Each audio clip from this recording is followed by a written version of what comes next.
Hello, welcome to the stream. Is he on pure striker? I have no idea. Probably, yeah.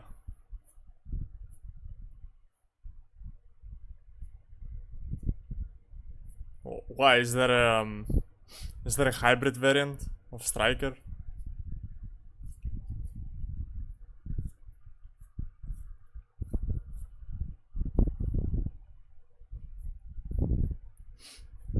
Yeah, that is a fact. Malice, yeah. Malice, you can't spell it without an L. Honestly, fuck that deck. Like, if you still want to play that deck, I don't feel bad for you. For anyone.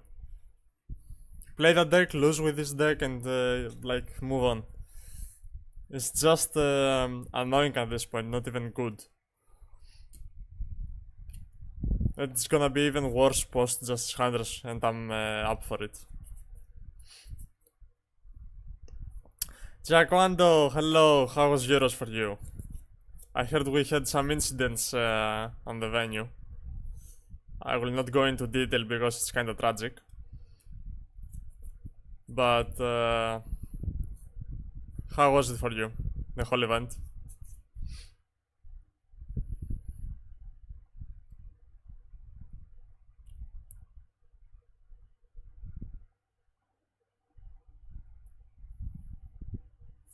I think he widow anchored the Holy Su, by the way, and thrust as well. Holy, that's 3 spells with engage. He doesn't have droll as well. He doesn't have us, obviously. That is gonna be GG, for sure. He probably has the Vanquishable Trap card set, and that's it. He has Black Goat. Wow, really? You add Black Goat while you can add Engage. I guess he has Droplet or something. Or the Sky Striker spell that sends to the graveyard. But that's interesting. Adding Black Goat.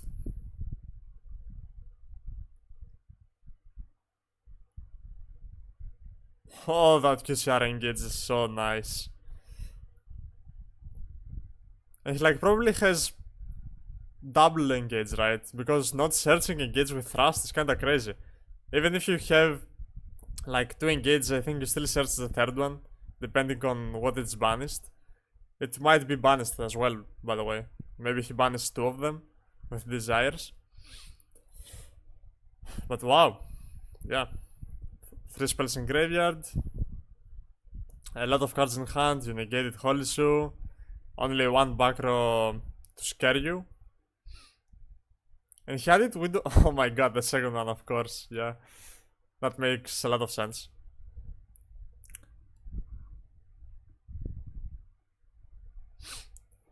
Is the audio not right? Is is it fine?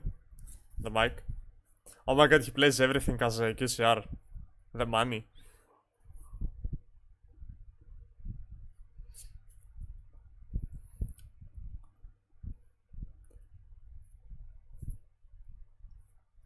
By the way, they made them duel on the generic field center, while the previous ones were dueling in Fugamat, which is crazy, right? Just let them duel on the Fugamat.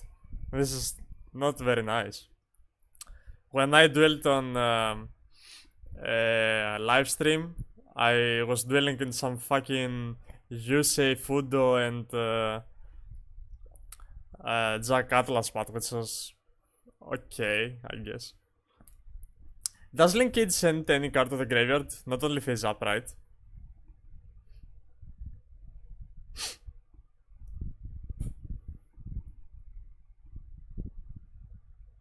The Fugamat is only for backup feature matches. That's so unfortunate. Just let them do both of them, because it's much more prettier, I think. Hello, hello. Zero about to get either the third engage or linkage. Both of them are equally important.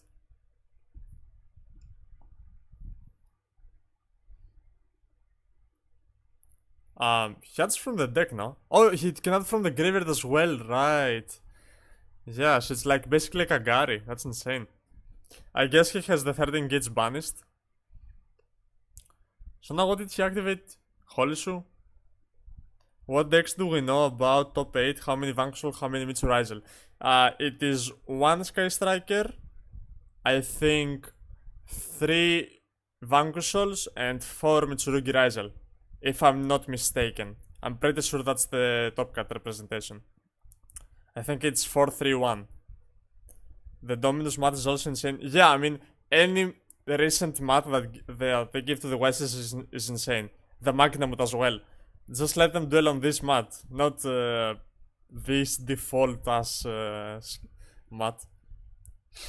Okay, so he activated Holy Shoe. He chained Blackwood. I'm imagining Raisin because he didn't use the Raisin effect. So why would you summon Raisin? Just summon something else, right? That can activate. He activated like 3 engage so far. 3 card draws plus searches. That's insane. He's so far ahead. Multi-roll, that's crazy. It's unfortunate that it's only now that he gets multi-roll. Because he hasn't activated a lot of spells. But now that he can send the spell card to the graveyard, he cannot even respond to the spells.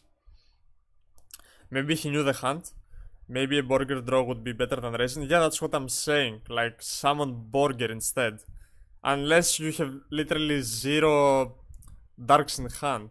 Which, I mean, you have a dark because you revealed with Holy Shoe. You should just summon Borger. Or even Madlove, right? Madlove can be an interruption. Not on the link, of course, but you never know. So I don't know what the Vanquishal player is doing. Maybe, of course, he's nervous, he's in top 8, he's on live stream. I get it. I really do. But at the same time, maybe not summon Raisin. Okay, he has already used Widow Anchor on this, I believe, because he retargeted Holy Shoe.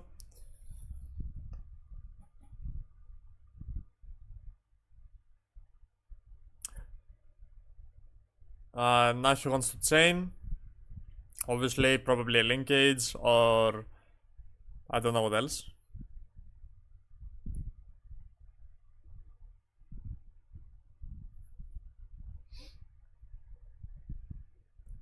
I can justify by not going into Madlove because it's pretty hard to utilize her second effect against Striker since Ray can dodge it pretty easily. Yes, that's what I'm saying. But at the same time, you're searching the field spell and you're putting a bot that can actually do something on the field. Plus, it has more defense than Raisin. Because you know what your opponent is calling with Blackwood. So, you are either summoning a Garnet or you're summoning something that can activate. These are your two options. And Madlove can also like reduce the attack of a link so he can potentially get out of an OTK. Or if he tries to steal a Vanquishal name, you can bounce it back with Madlove if it has the least defense. So it's by far more useful than Raisin. Now, for example, you could bounce back Rose. Obviously, he could activate Widow Anchor, but he didn't have multi-roll active. So he couldn't get that +1 spell, let's say, counter on multi-roll. So now he bounces Rock of the Vanquish. Either Borger or Madlove would be better than Raisin at least. Yeah, that's what I'm saying. And now because he banished with a link effect, he can summon back Rose. Now he has up to link 3 basically on field because the 0 can't be used as link material. Thank God. This can probably go into a Zik, Azalea, yep. Azalea will probably pop the back row, which is the only unknown. He has to chain the Vanquishal Trap card. He has the Madlove in hand and he reveals only 2. So that means not a Geki effect, just protection from card effects. Where Camellia? The Naturia. It's a Naturia card, if you think about it. And now he gets the field spell. He had Madlove in hand and he summoned it either way, but he could get Borger to draw 1. Unless he only plays 1 and he has it in hand, which can be a probable, result for it. But at the same time, you could also summon values if you have all of them. Yeah, I know Sky Striker Camilla, that is the joke. That's why I'm saying the Naturia.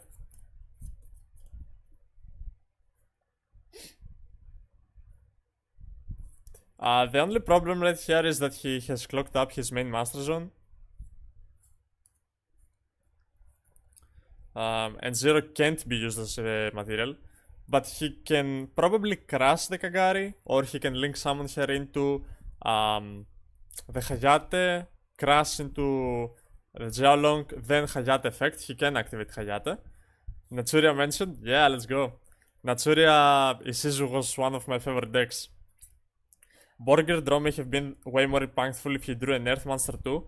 That is absolutely correct because the trap card could pop, but I'm not sure if you want to pop in this scenario because right now he can't use his he can't use his Sky Striker spells because he has a lot of monsters. I mean, he has a monster in the main Master Zone. I'm guessing he goes to the end phase if he's setting with multi-roll right now, but there's no way you don't summon Hayate and Crash, right? This just looks bad because none of them can activate. I guess you can play a lot of hand traps, but this is a very bad board state after resolving 3 engages and drawing like 3 cards with everything you want. This is very bad board state. And I don't remember if Zero can summon Rose from the graveyard or it's only from deck. Because if it's only from deck, now Zero is honestly just a link that does nothing. So that's tricky for the Sky Striker player. Very tricky. I don't think there was a reason not to summon Hayate and Crash. I hate Desires in Sky Striker. I mean, why do you hate Desires? It's a draw 2, it's a spell. It's insane now. Back when engage was at 1, yes, it wasn't good. But now you have 3 engage. Because you have so many one-offs. I mean, they only play Rose as a one-off, as the important one-off, let's say. And at the same time, they never banish it, like this game right here. So don't worry about it, they never banish the important ones. Do Sky Striker play regular hand traps too, or the hand traps are just charmies? I mean, the other feature match that I saw, he was playing Droll and Lockbird and Nibiru against the... he resolved Droll and Lockbird Nibiru against Fiendsmith Rizal Mitsurugi, and he won just with these hand traps. So if it's the same guy, I don't remember exactly who was playing. He can play Droll as Nibiru, probably Charmis as well. So you never know.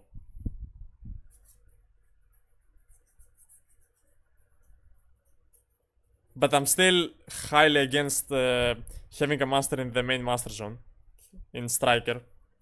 And I'm wondering because he drew all these cards and he didn't set more than 2. So he doesn't have a droplet. He probably plays hand traps, right?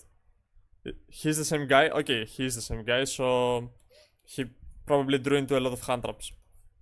And Kaiju on 0 probably means that 0 can summon a Rose from the graveyard as well. I'm imagining. And now he activates Vanquish All spell, and all of a sudden he's back in the game. Wow, I can't believe Sky Striker didn't find a way to push through 1 interruption. And not even 1 interruption, right? He had everything he needed to do OTK and stuff. Maybe with Thrust, search something else other than Blackout. Oh, this is over for Theodore. Yes. He does have the Droll though. He does have the Droll. And I'm imagining he has more hand traps than that. And that's something crazy about Madlab, that you can bounce Kaiju. Because the Kaiju Doguran has only 1200 attack. I mean defense. I have it in front of me as well. So yeah, from deck and or graveyard. Okay, that's insane for Sky Striker. So the Kaiju here was a very good play. Yeah, thank you, Kostas.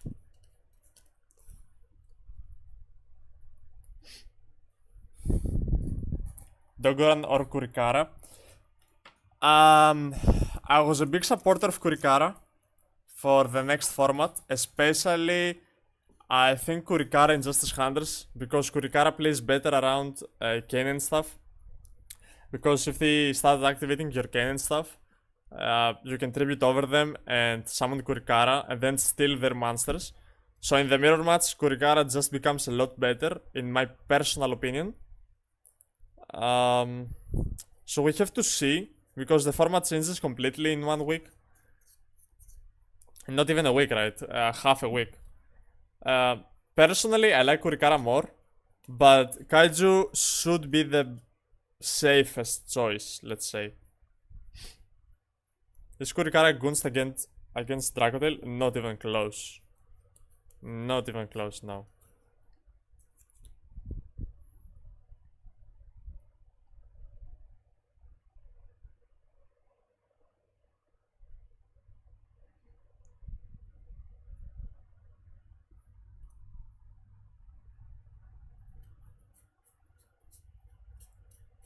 Dragontail don't activate cards on the field, except specifically Altherium.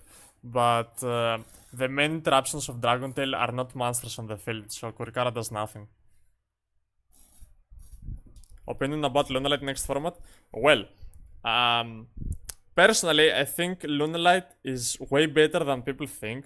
And assuming that Mitsurugi and Malice get hit, and probably a bit of Vanquishal, Lunalight will be a lot better than they are right now, because the most popular decks don't have a main deck out for Liger, but at the same time, if they start siding or deck building for Lunalight, even one card, Lunalight will just become a lot worse. So Lunalight will be good in specific tournaments and bad in others, in my opinion. Because both Dracotail and Vanquishal have an easy way to out Liger with side deck stuff or Kaijus, probably even one Kaiju in the main. So yeah, we have to wait and see, to be honest. I was expecting a lot more from Lunalight in Euros. I'm very surprised we didn't have a single top in Lunalight, at least a good one.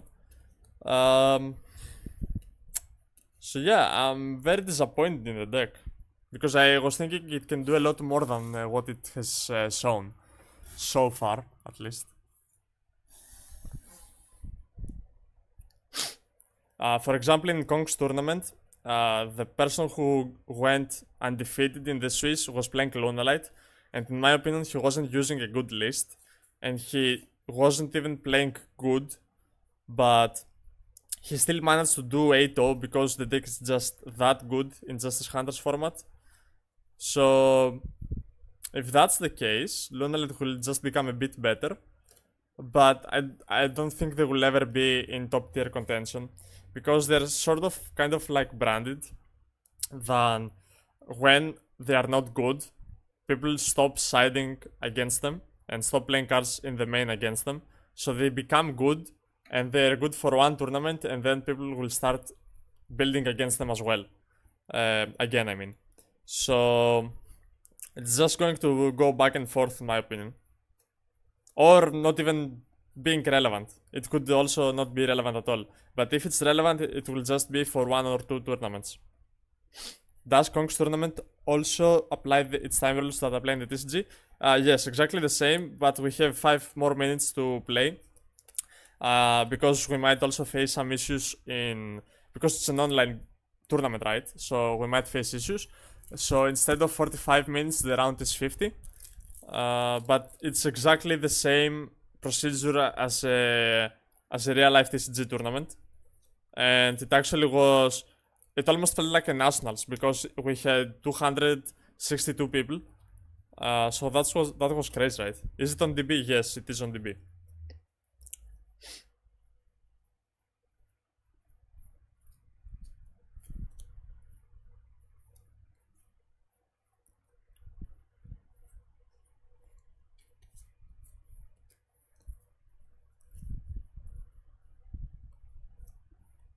TB tends to be a bit wonky with the connections. Yeah, to be honest, I'm surprised that specifically the day that Kongs happened, we didn't have a lot of issues with that because I was expecting the servers to crash down because it was one of the biggest tournaments Kongs did.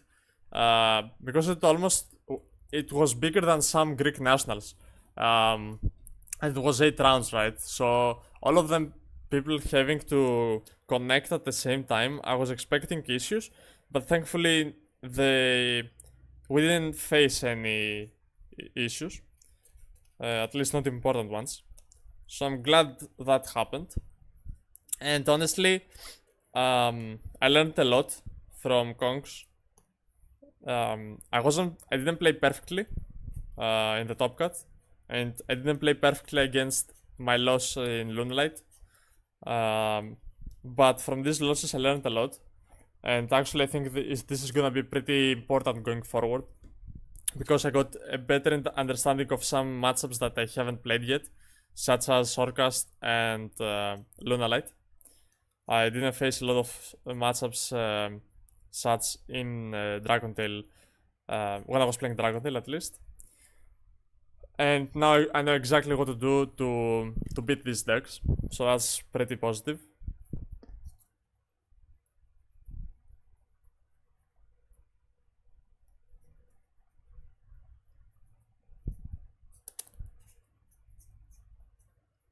I was a bit focused on the chat, so I didn't see what happened on the top cut.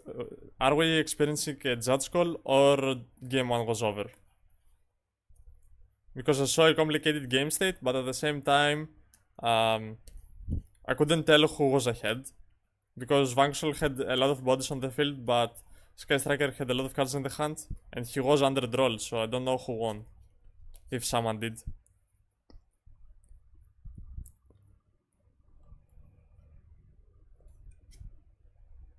Shout out to Mike Patuchas, by the way, he's one of ours. Should have been a slow play ruling. It could, because I don't think the game is over. They're probably speaking to the judges, and that's one unfortunate thing about high level events, that people are getting a bit petty and they're trying to achieve wins with not exactly the most good ways, let's say. For example, a lot of sarking and actual sarking, not, oh no, you can take that back. I mean, actual sarking. A lot of slow play, stuff like that, and that's something I'm really against. And this was probably the case because the game is proceeding as normal, so it was probably a judge call, and it could end on a warning. But yeah. From now we proceed as normal, and we will see what happens.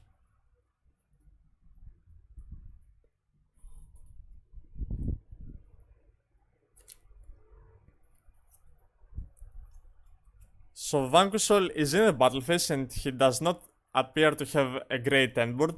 The troll must have done his job, and yeah, that's honestly looking pretty bad for the Vanquishol guy, because now he doesn't have the trap card to extend. Why Caesar in defense? I literally have no idea. I do not know why Caesar is in defense. A Rock of the Vanquish appeared all of a sudden from the graveyard. I literally cannot follow what's happening. Give me a second, I will be back in a moment.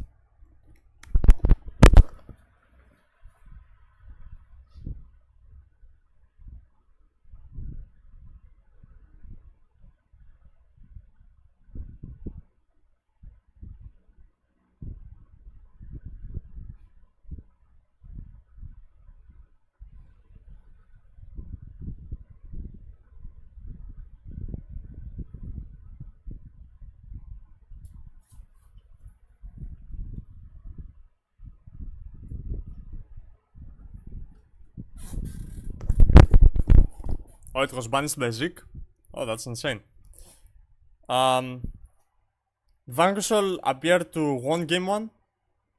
I do not know how. Maybe he got a game loss through a ruling. But yeah, apparently Vanquisher won. And that's pretty weird considering the game state, so I guess Judge Call got in the way. Which is the unlucky part, because as I said, I am not in favor of winning games this way. But at the same time, both players should play according to the rules, so if one appears to does not, he should get game loss. Does anyone know when Doom of Dimensions comes out in the TCG? Because I think it's gonna be legal for YCS Bologna, and I want to go to YCS Bologna and I want to do well. So I will start preparing almost immediately for it. I have some exams in the way, but after I finish with them, I will be 24/7 preparing for YCS Bologna. Late September. Oh, that's pretty fast. And we're gonna have a lot of days and months to prepare for the YCS with the new set, which heavily increases the power of Yami and K9. Thankfully not K9 Vanquisher, because the new K9 has to be normal summoned, which is a huge disadvantage for Vanquisher. But we will see. September 25th, 26th. That's huge. And I don't know if we will have a ban list before that, because assuming we get a ban list late August or early September, that means YCS Bologna will probably be played with the upcoming ban list. So that's a lot to take in.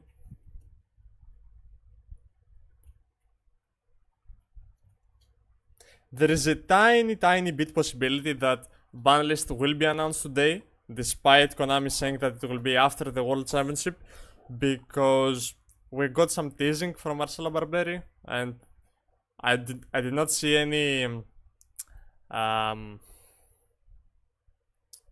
anything after that. I'm not thinking that we will have a ban list, but it is potential. So yeah, we will just stay for 3 games. If we have a ban list, that's nice. If we don't, we don't really care. I already tested for the next format. The briefcase had food in it. Oh, that was the pizza? Oh, damn, dude. So I guess it was the Bologna announcement, most likely. He just had pizza in the briefcase. Man, sometimes I love Italy, sometimes I just hate Italians. The way they behave. Like, what was the point of that? I'm guessing that everyone on the stream was at the edge of their seat and all they see is a pizza. No one can beat my boy Jerome. Rota got drolled. That's huge. But at the same time, Sky Striker is a deck that sometimes can play through droll and sometimes they absolutely can't. So he summons the Ray. Just a little trolling. I mean, do you think it's a good idea to troll in front of so many viewers in the EU, WCQ, of all things? Do you think that's a good idea? Oh, Thrust. I'm guessing he will set Blackwood, because Blackwood is a good trap card against Vanquisher. Yes, he does set Blackwood. Blackwood is honestly crazy against Vanquisher. It's equally good as against Malice. Lorenzo didn't even wait for the Rota to hit the graveyard to throw the droll. I mean, yeah, you are in top 8, you won a game, you drew the correct hand trap. I mean, you should be excited, right? And he only has 2 set. Zero can instantly get punished with a Kaiju. And we saw that he was playing a Dogron in the main. And Extravagance. Wow. Extrava is huge here, because it replenishes the advantage you quote-unquote lost with discard 1 hand trap. So now he's back on 6 cards. He does get rolled, which was expected, to be honest. And Zero also has another interruption, so Vanquisher is not in the best spot right here. But yeah. And I'm also imagining the players will play a bit faster because of all the warnings they got previously.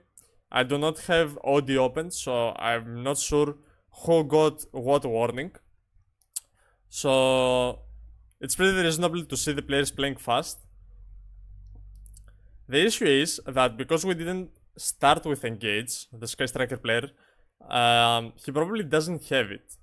And that's why he started with Rota. Because if you have Engage, I think you start with it to play around Droll. Because Zero could grab back the Engage, and you have an Engage for next round. You have exactly the same setup with Engage. So I'm guessing that he doesn't have it. That's what I would assume, being the Vanquishal player. Right here, I think you have to Zero, because now the field spell can protect Madlov, and you are kind of forced popping the field spell. Engage can also add the target rot adds. Yeah, that's exactly what I'm saying, that Engage will add Ray, and Ray will do the exact same thing, but you are also gonna have an extra Engage on top of that. So that's why I'm assuming that he doesn't have Engage. This is like basic game understanding. Unless he misplayed or he wanted to save Engage with the possibility of if I get drolled, I will not reveal public info, and realistically you want to add Ray in both cases, so you would have a dead Rota. So if he was thinking that, and he was thinking like, if I don't get drolled, then I can Engage, that's also a possible scenario. But yeah, he attacks with Modlov, and Modlov is at 12. He can reduce the attack of 0 to go to 15. Damage step Modlov doesn't seem a bad play, yeah, but at the same time, what are you accomplishing with 500 reduction? Okay, reveals Modlov, reduce the 0, and then field spell protect. So what? I mean, I don't get what this does.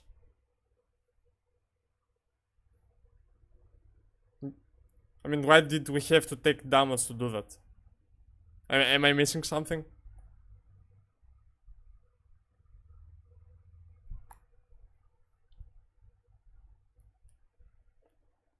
Rocks. Yeah, it is actually potentially to go for the rocks. Yeah, you're correct. I always forget about that card because in Justice Hunters no one plays this, or even if they do, they never summon it. So I just forgot this existed. Yeah, you're correct. I haven't played a lot of Duad format because I would never go. I wouldn't go to the Euwcq because I don't like the format. So, and I don't have a deck as well, right? I don't have a good deck at the moment. So I just decided to spend my money on Dracotail, and I think I'm happy with that decision. But I will go to YCS Bologna, and I'm hoping that it will be my first YCS stop. It's usually in one-off, usually for SP or even to make that the fodder for Zeus.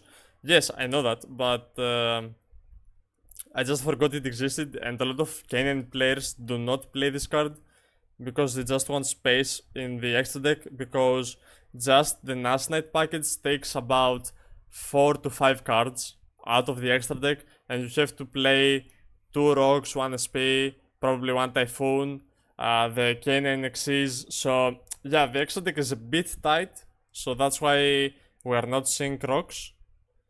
He does summon Rose and Ray and pop the field spell, which is indeed the correct play.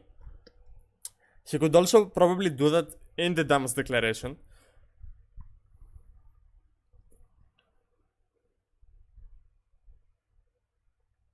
Now Vanquishal is not in a great spot because we know Madlov in hand, and he has probably 3 other cards, if my math are correct.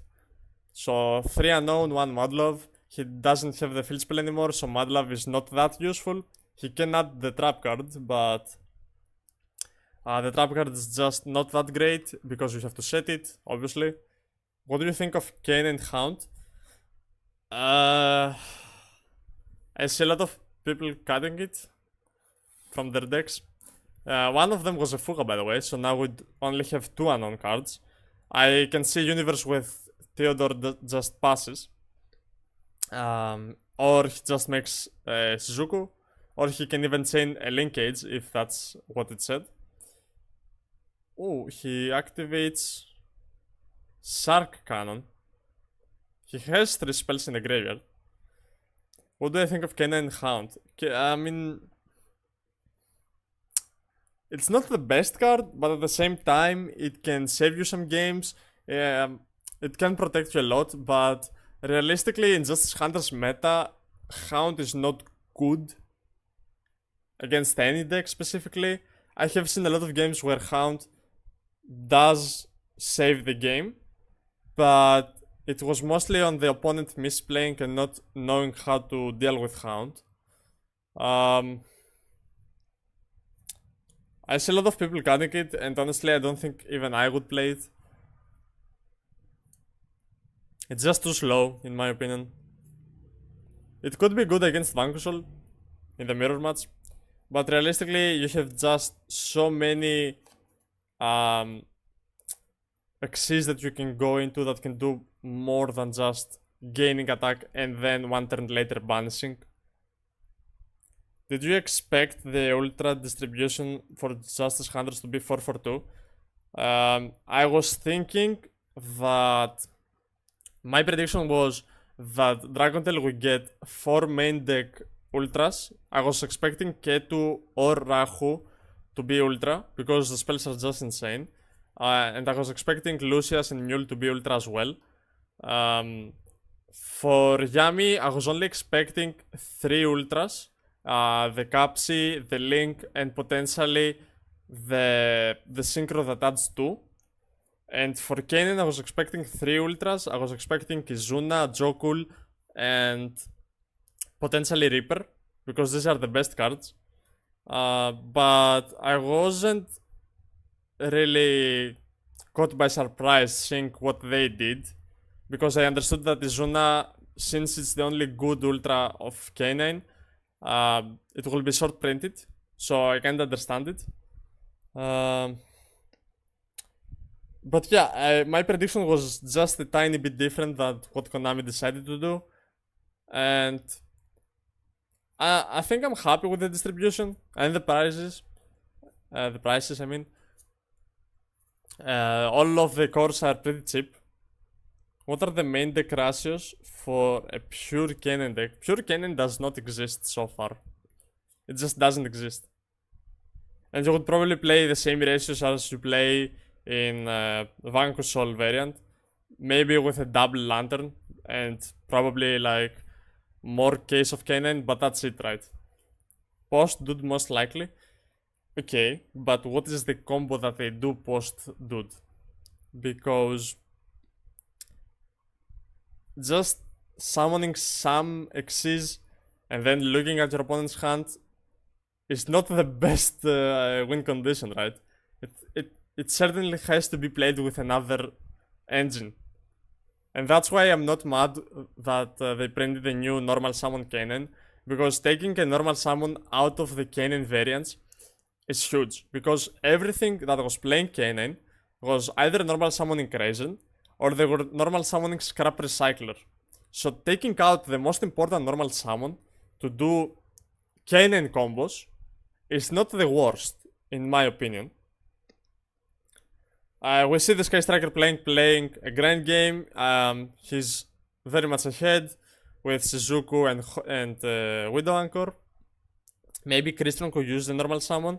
That's what I'm thinking as well, that Crystron realistically is the only Kainen deck that can utilize the new Kainen at best, I mean, and not losing that much consistency. But at the same time, there are a lot of hands that do need the normal summon, either to a Scrap Recycler or to a Smiger or to a Tristaros to play around the hand traps. Because if you just open Kainen, you should probably just add Scrap Recycler and normal summon it, and that's what they do. But having the extra normal summon kinda complicates this, because there are not a lot of earth machines that can do the job without utilizing the normal summon. Obviously, I could see a universe where Earth Machine Canyon is actually a deck, because this deck does not need a normal summon. It can utilize the Infinite Track Earth Machine best, and I mean honestly, like synergistically, Earth Machine could be the best Canyon variant. They should ban Paradise Master and limit Azathoth. Hell no, brother. Like, what the fuck is this take? You think you're gonna see Azathoth on their turn hard summoning it? That's what you think is gonna happen? You think Lunalite is not gonna Azathoth on your turn? You forgot what 2019 was?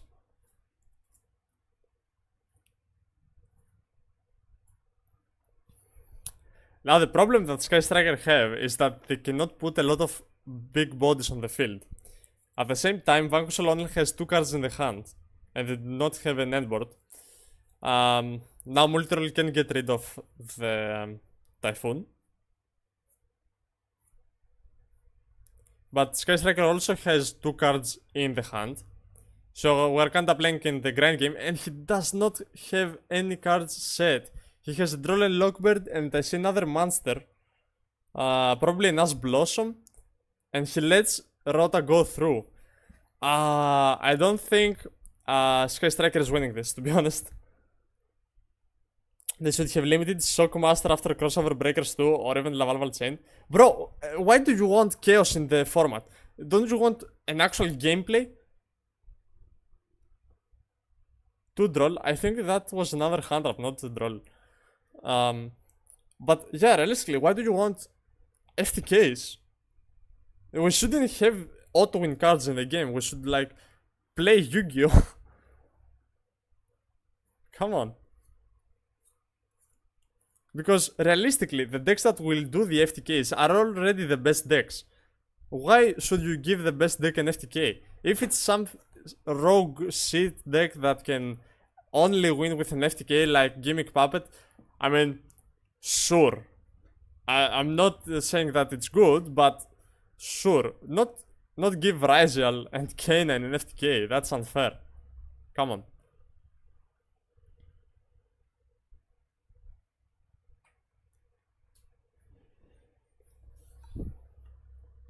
Now Theodore does have the Sky Strike array in the graveyard. Yeah, and he has Ghost Ogre. That's what I'm saying. It was a different hand trap. I just couldn't tell because he was playing the other artwork.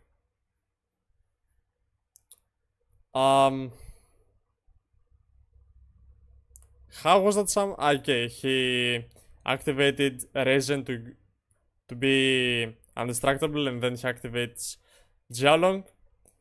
But that's a really bad play because he can activate Hayate, and he can also summon back Ray, and he can send engage with that. So summoning back Ray, summoning Kagari, adding back engage now puts him ahead all over again. And Vanquisher player is still on the top deck. He can probably activate. He can probably link someone to a rock, but it's not that good. He sends Widow Anchor. That's interesting. Maybe he wants to go for Shizuku, but he's under Droll.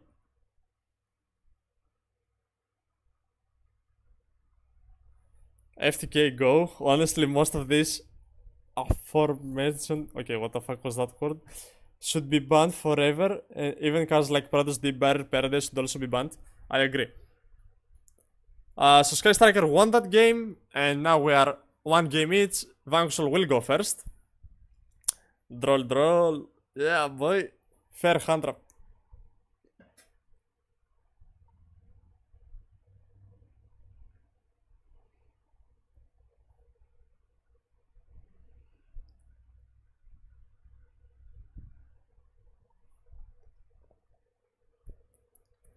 Now time will be an issue because Vanquisher player can burn for time.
He started searching before muesli scooped, and now burger burns G. Now they totally have dogwood in the side. It would be so funny if Theodore had spooky dogwood in the side for specifically Vanquishal. Now is he gonna slow play and burger burn? I mean, we will wait and see.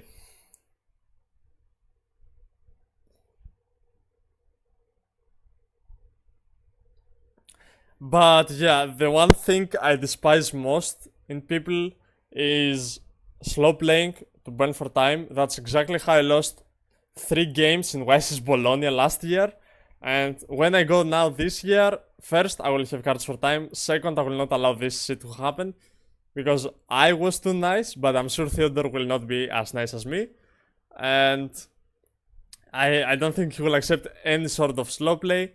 He has, at the same time, he only has 2.5 minutes to play, so burger burn, trap card burn is a high possibility because the way the rules are is that damage checks every phase, not every turn. So even if he can't activate burger, the moment he activates the trap card in the draw phase, the time will end on draw phase. So that's pretty bad. And he activates Holsu. I'm really surprised with Kanan total cost of the deck bought the whole core €107 from Kongs a few days ago. Yeah, all the decks are cheap, to be honest, which I'm really happy about. Because I also bought Dragon Tail from Tier 0 games for €140, and I'm really glad I did.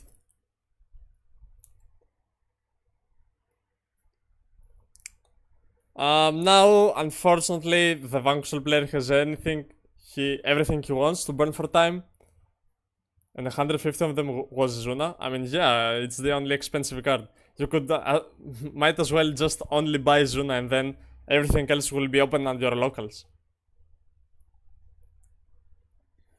I mean, it's the same thing, right? Everything else is super and rare. And he activates the field spell. Did he target Madlov? So that means he can't summon. He can't add Burger.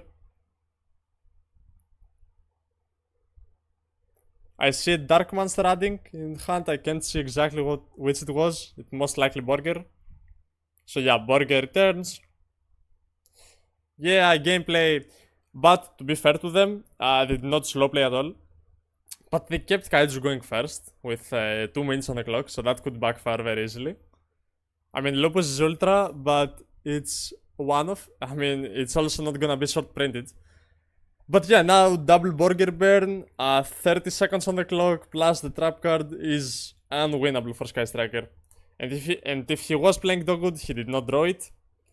So that's GG. And I mean, Lorenzo can legally think of his plays. Like, he can take 5 seconds out of him to think about his disruptions, right? So, I mean, this is unwinnable for Striker.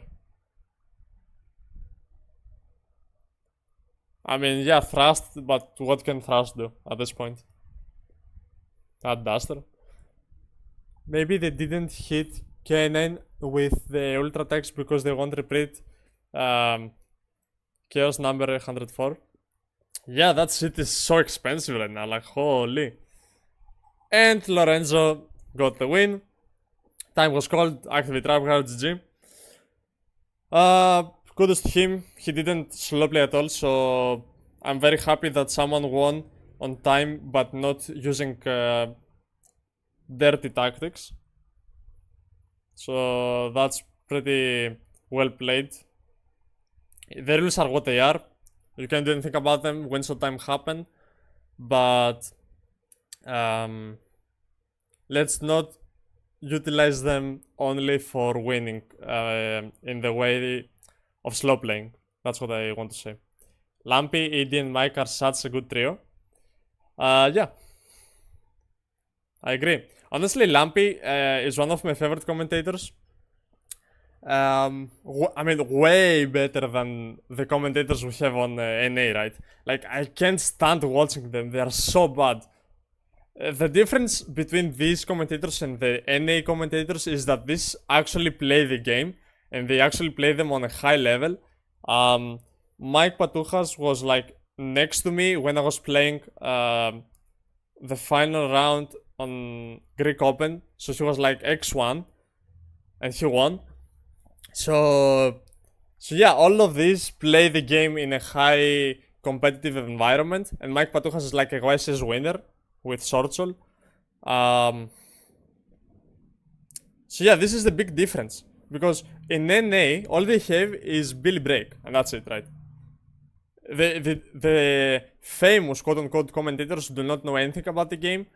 I can respect, I think his name is Kangas, I'm not sure if I pronounce it correctly. He tries, and he does do good commentating, and also the new lady they hired is very good commentator and puts a really good aura, let's say, in the whole commentating aspect. But the other commentators are like so bad, so bad. I think we should really take as example the efforts of the new commentators that NA has taken. I really don't remember the woman's name. I think the other commentator is Kangas. Jerome is obviously, I don't think he's a commentator anymore, but he's like an organizer sort of, and he also gives crazy content every time the ban list is up. So yeah, I respect them a lot, but the other commentators are just so bad. I can't even stand hearing them. I just put them on mute and I just watch the gameplay because they literally have no idea what they're talking about. I believe her name is Jackie. Oh yeah, you're correct. She's Jackie, yeah. I'm really bad with the names, so I can't remember the names very well. But yeah, Jackie is awesome, to be honest. It was the first YCs she did, I think, was YCs Anaheim, where Triff won. And honestly, it was a pretty fun YCs to watch, because it's up to the commentators to make it fun, right? And it's up to the production. So when that aspect is lacking, the whole YCs just gets more boring, because yeah, we know what Rizal does, okay, but I don't need someone to be bored as well. And I only like Billy Break from commentator team and Kangas, and the new woman brings so much energy, which I respect so much, even if they don't know much about the game. That's exactly my point as well. Billy Break does know a lot about the game, to be honest, because he has a lot of tops, and he can provide personal opinions and history lessons, quote unquote, from the past, and his experiences, which is only, always interesting to hear. But yeah, Kangas is also trying very well, and I think he has a YouTube channel that he dueled some top players. I obviously didn't watch the video, but I like the effort and I respect it. And Jackie has a very good spirit and aura to commentate, right? Kangas and Jackie, I meant they don't know about the game much. Yeah. But you have to respect the effort, right? Because Yu-Gi-Oh! Is not a game that you can learn everything about in 1 week or a month. So them trying and analyzing even a few stuff and making the tournament more fun to watch is a huge kudos to them. And I think when Jackie first sort of interviewed for the YCS he first attempted, I saw a lot of positive comments about her, and not only because she's a woman, right? I don't think we should focus on the fact that she's a woman. She also put respective content and commentate out there, so that's why I respect her so much. Kangas is also matching Triff body. Yeah, I think he was the one that challenged him to push-ups contest, right? That was also pretty fun to watch, because it also gives us the more personal view of the players, and we're not only seeing them as players. I mean, we always know about Triff, right? We always know about his persona and his crazy takes and sometimes behavior, but that's what it made him famous and fun to watch. So it was nice to see, right? It was something unique.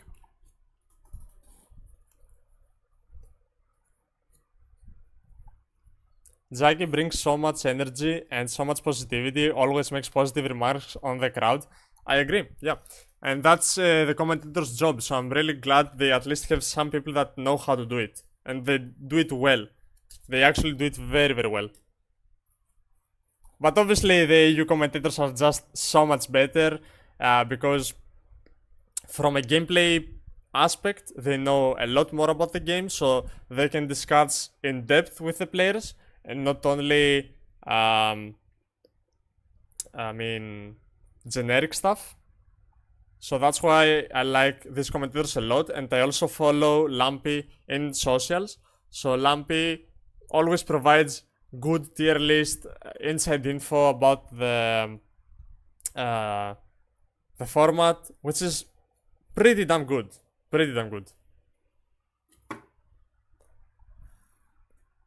What I dislike in any streams is the lack of headsets for the players. That's what I also wanted to say right now, because I really don't like hearing the players talking, because it's just a bit boring.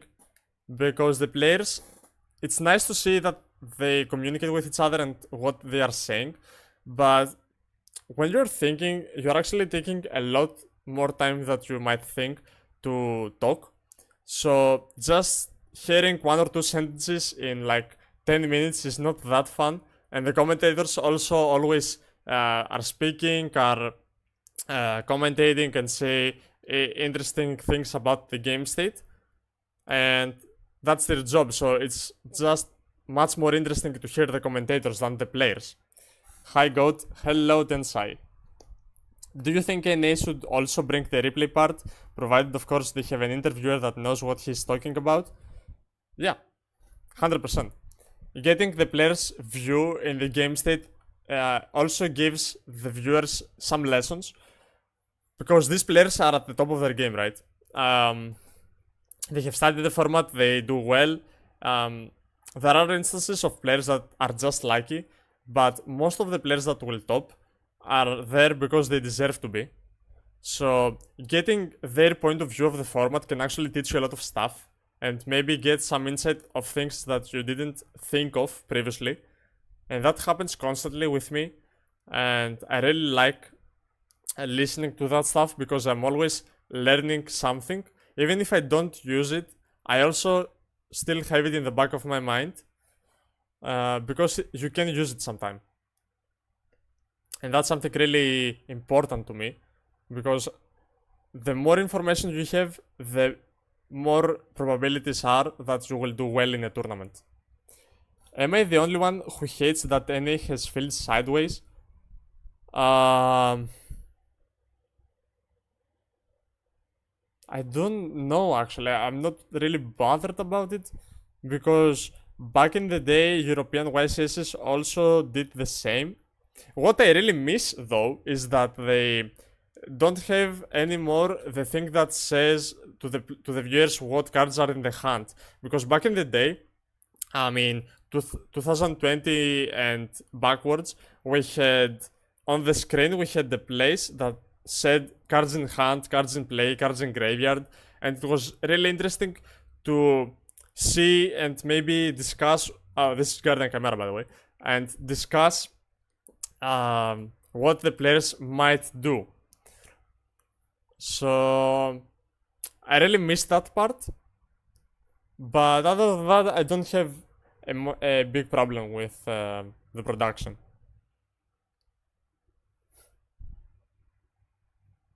Hey, I told you it's Guardian Chimera. I've been playing that card for 3 years, I know my cards. Hehe.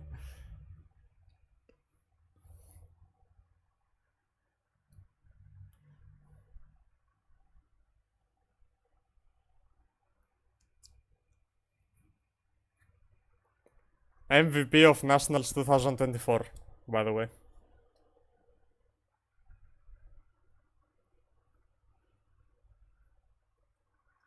Guardian Chimera is such a cool Fusion Master. Honestly, it's one of my of the absolute favorites. It's like, it's so fun when you summon her.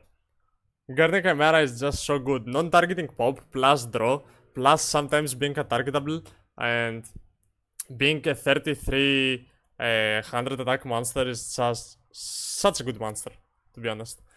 And the versatility it has, wow, from the eye you show us a bigger version of the eye, wow.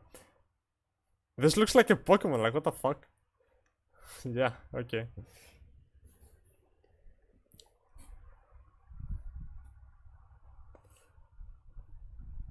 What's that called? Is it Photon Kuribo? The Light Fiend? My favorite fusion monster, though generic, is Dragoon. Cool. Junk Kuribo. Cool.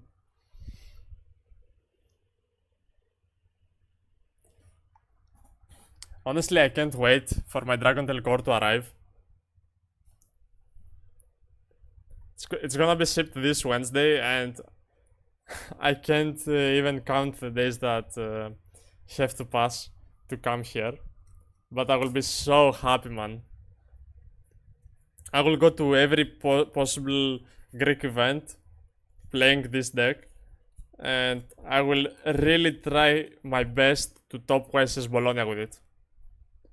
The mistake I did in YSS Bologna 24 was that I played Snake Eye Fire King and not Chimera. I sold my Chimera to play Snake Eye because I thought that was the best deck. And I also picked like a worse version of pure Snake Eye because from my matches in Greek high tier events where that Fire King was just a bit better, and I was doing really well in the competitive events, so that's why I decided to take Fire King. But in hindsight, I should either play pure Snake Eye or Chimera, because Nightfall also did very well. He was one win away from Top Cut with Chimera. And yeah, I will not do the same mistake again. I will just prepare my absolute best, and I will try to top with Dragon Tail. Is there a world where Dragon Tail can play the new Dark Magician into Dragoon package, or is this just for the White Forest players? I have seen in OCG players that do play the Dragoon package. The only issue is how are you gonna summon it, because you most likely need to summon Diabellstar, and Diabellstar also means that you have to play Sinful Spoils cards, Azamina, stuff like that. So otherwise you have to play the Brick, which is Dark Magician and the Magician's Souls.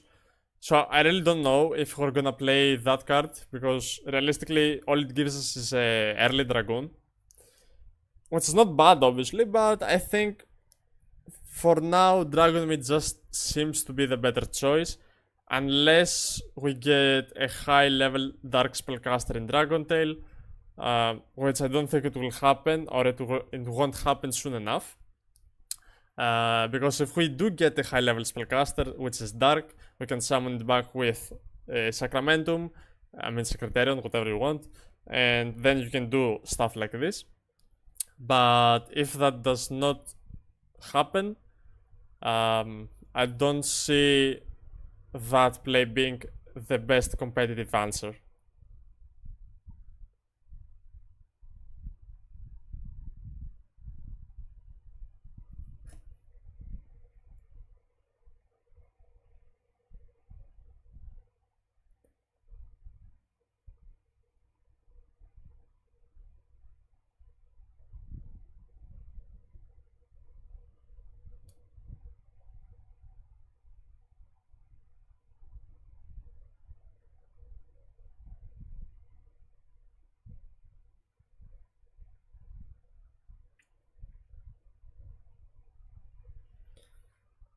Unfortunately, we have to wait long, so maybe go over some games on DB.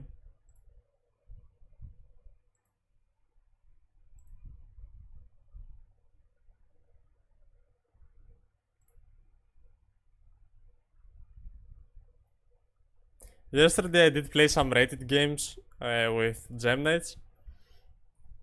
So I could show that.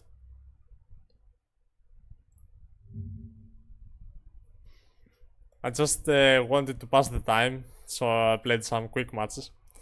Oh, you know what I noticed? The next main core set after the deck building set brings indirect support for the decks, Eclipse, Cyber Extender, and the actual support Star March. However, wait, what? Hold on a second. Have you seen Magician's Dragotail? Of course I have. It's just not good. Even with Spoon, it's not good. This time, the indirect support came earlier, the Fusion Valon. Oh, yeah, but at the same time, it was not that shocking that we got it. Obviously, I draw this with a brick that you want to dump off of a holocore, for fuck's sake.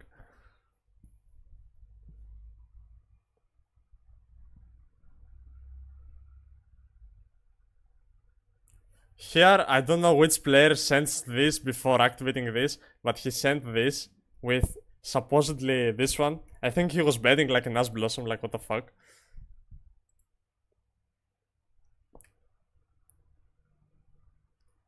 This is because they swapped the order of the sets from the OCG.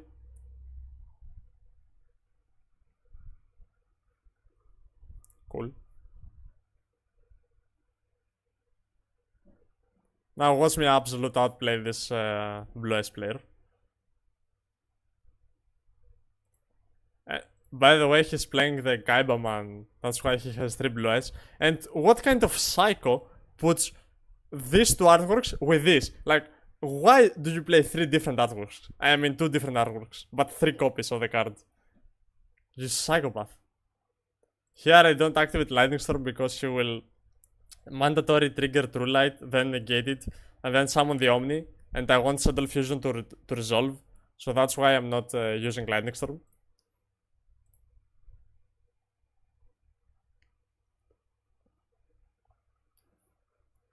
All from nowhere, like Azure Ice comes down, like what the fuck? And because I can't target and destroy these cards now, it's sort of an issue, but it's fine. All I have to do is play around 1 single Veiler. Blue Eyes is so to play and even play the deck changed my mind. I do not understand a single word you said.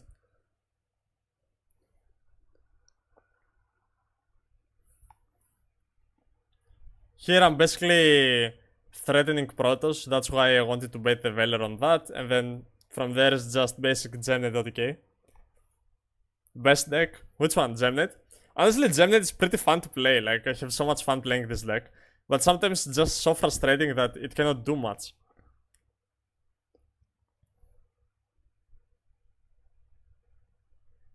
Master Diamond, baby, copy Topaz, I have done it so many times. That's insane.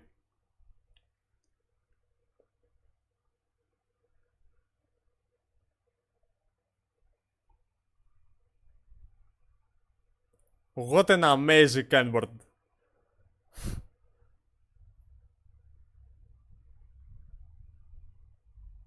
Fuck autocorrect, I wanted to say Blue Eyes is so boring to play against and even play the deck is boring. Yeah, I mean against I don't have an issue because I 2-0 them fast every time I play them, but yeah. With, yeah, it's so fucking boring and it's so frustrating as well because you draw a lot of bricks all the time. Okay, I think we are ready to start the feature match.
So he normal summons a beautiful Madlove, by the way. What is this? This should be American, right?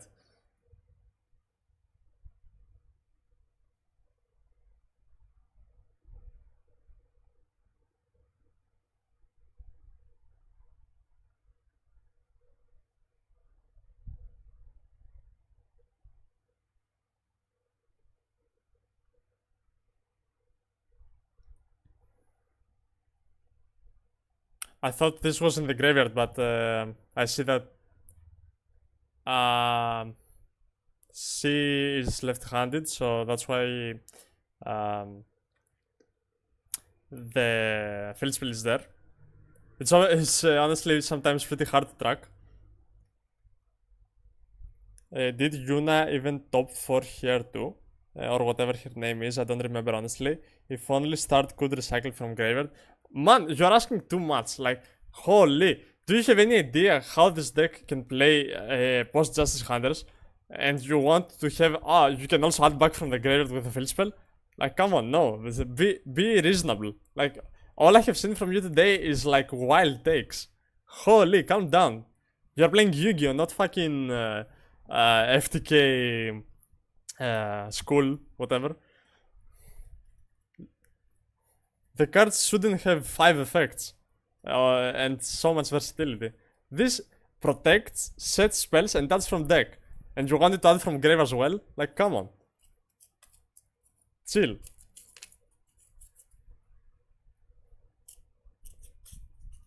I meant the trapper cycle. Like, what do you even want me to say? Peaky Blinders hat? Yeah, let's go. We're gonna bet that Paradise Master comes down. Oh, fuck. I lost that bet.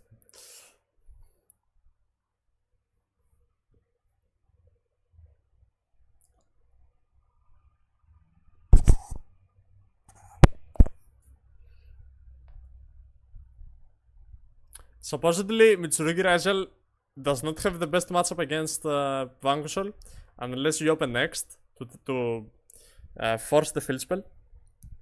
Because field spell protecting from Raigeki effect of Murakumo is pretty tough.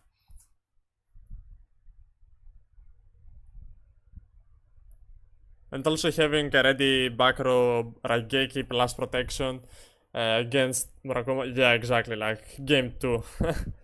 Wow. At least the games today are quick. Like the previous one with Sky Striker against Razel Mitsurugi only took like 10 minutes.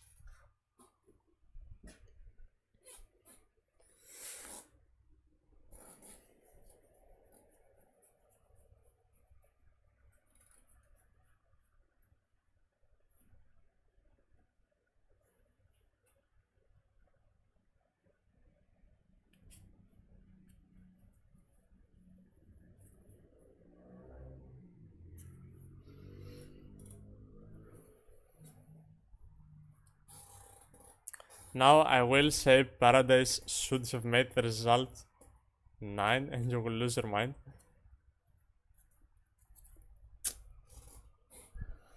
You are this close and getting muted, by the way. If you keep these stakes.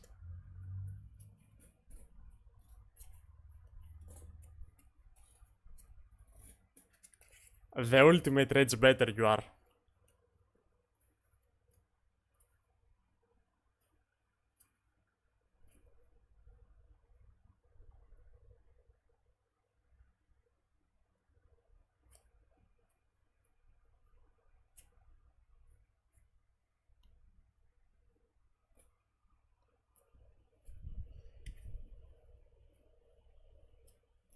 And by the way, in a month, even if Paradise did make the result 9, it will do the same because it's not gonna be played because it's gonna be banned. So cry about it.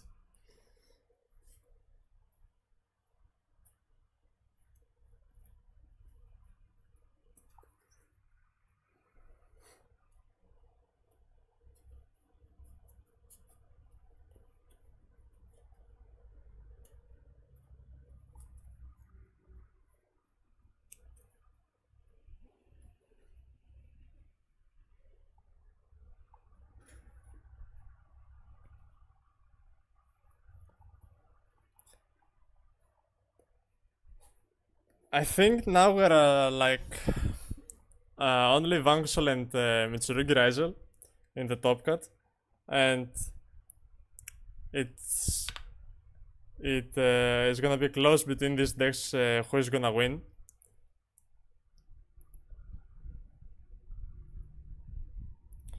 If it was in your power, would you give Chaos 104 a reprinted Zuhu, then also bind afterwards with Paradise?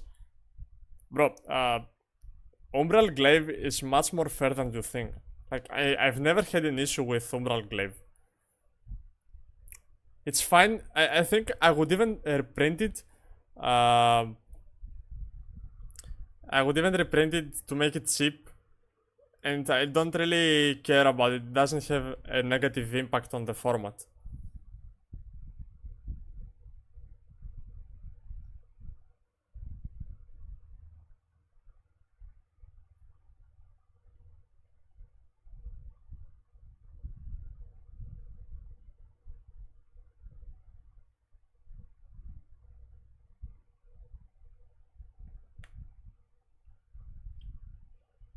Do we know, by the way, what is the other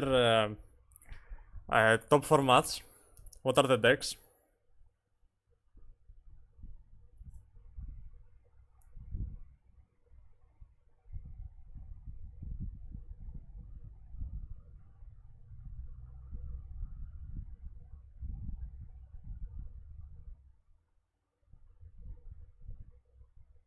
Is the pseudo FTK with Borger trap a bit on... That never comes up.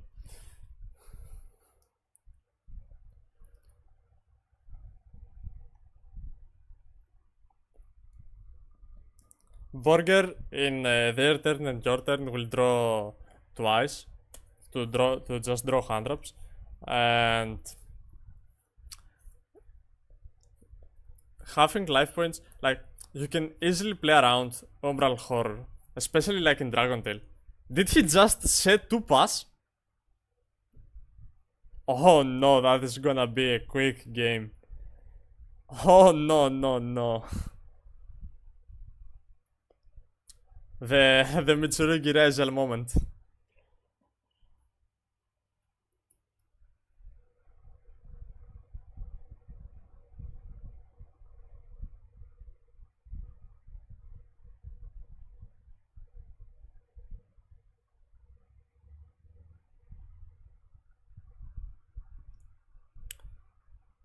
And now he can chain Borger as well to play around roll because he will summon Raizen. What do you think of Crow in Justice Hunters format? Honestly, I think it's pretty good. Depending which matchups you want to respect, DD Crow is more generic because it can hit some Dragon Tail combos and some Kainen cards, like Lupus, which is the most important. But Bestials are way better against Yami, so it's like 50-50. What do you want?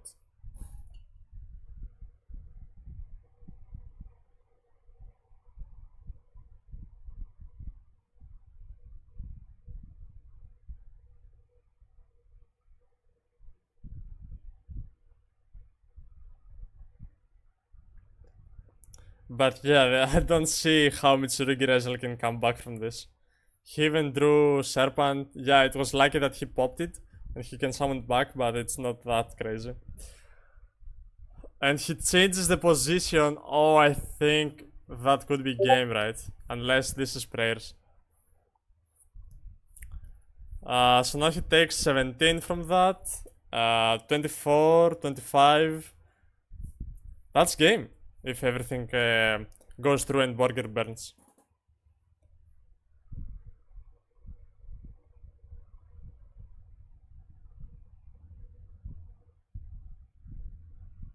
Yeah, this is game, right?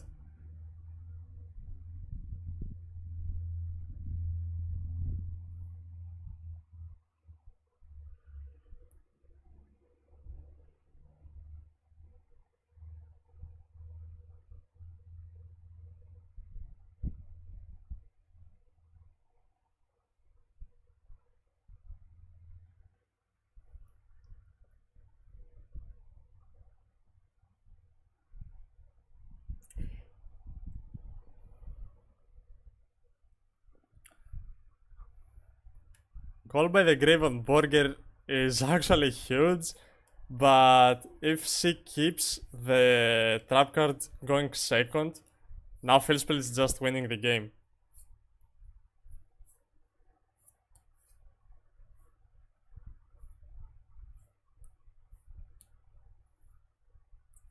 He can't even take 100 damage from prayers. That is true. That is so true. Like, he can't use his best card to get out of this position. He most likely bricked as well because he passed on set 2 pass. I mean, he did get Mulcharmid, and you could argue he wanted to play around that. But that is such a bad scenario. Oh, the spell card is in graveyard. Magnamut activation is fine. And the callback actually saves him. Yeah, you have to be important which column you use on against Vanquishal.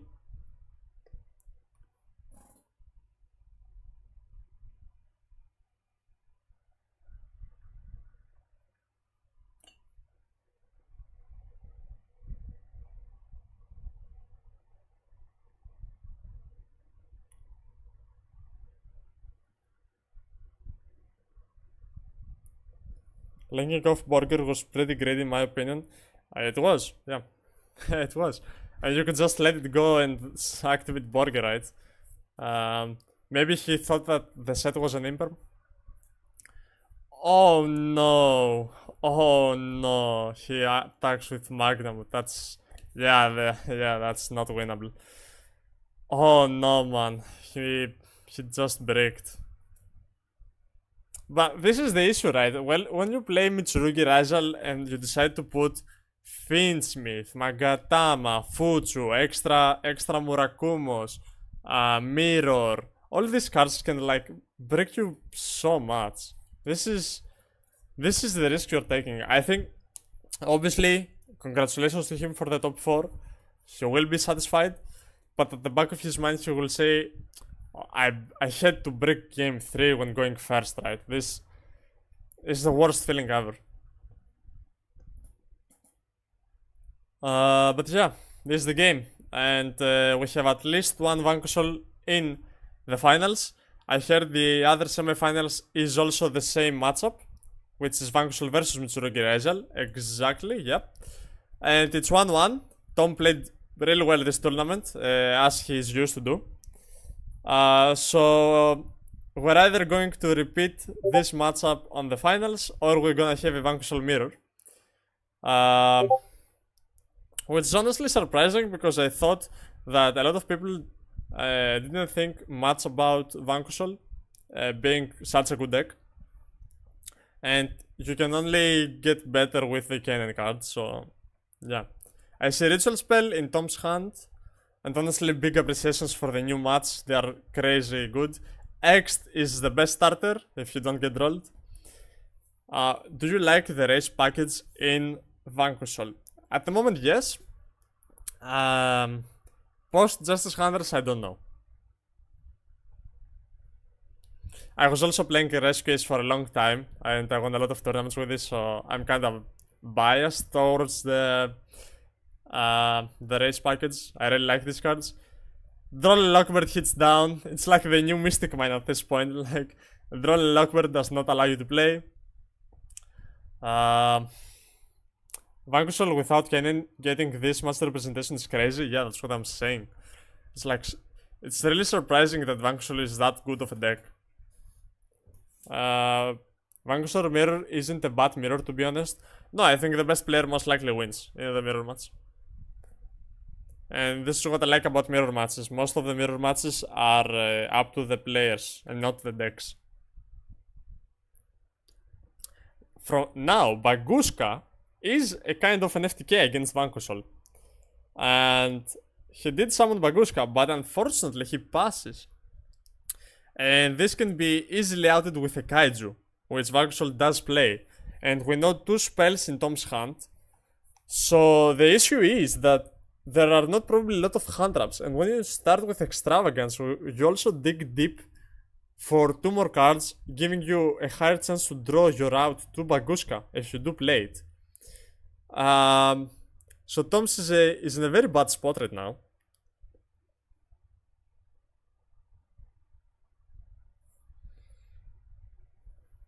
We'll see what happens. If Baguska sticks, it can still save him. But yeah, not the best scenario. And he also doesn't have Droll. He doesn't have As Blossom. So I don't know what hand traps can prevent him from losing if he has Kaiju Lorenzo. Codebreaker, Virus Swordsman outs it, and rocks with Vanquish Olin SP deals with Baguska. Yes, but you have to get that far. Well, he reveals As Blossom with Stake. That's one way to link climb. The thing is, do they play Codebreaker? I haven't seen in any list so far. But they do know Baguska is a big issue and Rizal is a good deck. So he summons Holisu here. And he does normal summon the Madlove. He links 3 into Promethean. That's... yeah, that is expected, to be honest. And Promethean is crazy. Oh, Gamma comes down. Oh my god, I love this hand trap. Oh, this actually might turn the game around. I see a lot of players playing Cyframes this tournament, and I'm really happy that Gamma is one of them, because I really like Gamma. I hope that it comes to 3 at some point. Gamma is huge here, because now he basically gammaed for 3 cards. But the opponent does have As Blossom, which he decides not to do on Gamma because he can just do it on... he can just Gamma again on Raisin. So... yeah, we're back in the game. This is a very interesting match. And Cyframe's doing the thing once again. And passes. Wow. I think he has Trap Card, a Ritual Spell. Is that a Prayers? And Pre-Prep. Okay, that gets asked, you know about it. And he passes, no. Really, so it's not a Prayers, it's Ritual Trap Card, which he didn't set, by the way. And he passes again. Oh my god. The Brickfest. Sets one, probably the Trap Card, passes.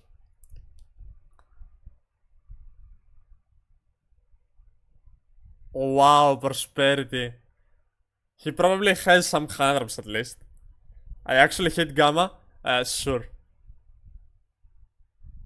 I don't. Pick gameplay, this is Yu-Gi-Oh! This is Yu-Gi-Oh! Indeed. We'll probably see Droll and Lockbird coming down. Otherwise, this game is over. Do we see the Droll? We do not see the Droll.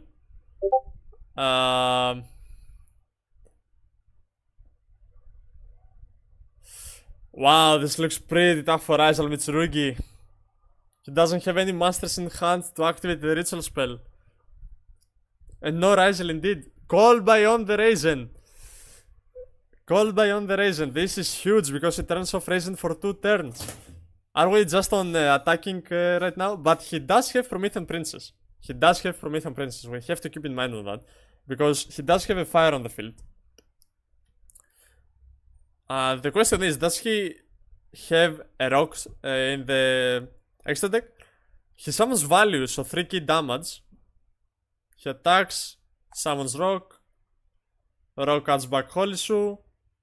Did he attack, by the way? Holisu, he has a fire for sure. Does he have a dark? He probably does. What? You attack with Holisu instead of values? What? No way, you value 500 damage more than... okay, in battle phase effect. Revealing Diddy Crow. Maybe they also have Jalong, 2 fires. No, because she would summon Jalong. To go for rank 5. Half damage also, that is true.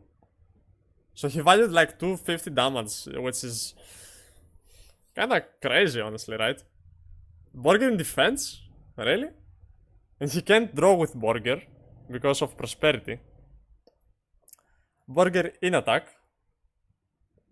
If he has another Earth, he can also deal 750 damage. Wow, once again we see Rizal Mitsurugi breaking No, he was like one card away from winning this. Oh no, man. This deck is so bricky sometimes. You also play 2 ritual spells. Wow. So we have a Vanquishal mirror match in the finals. That's insane. Like 1 week away from Justice Hunters, and Vanquishal is the best deck at the moment.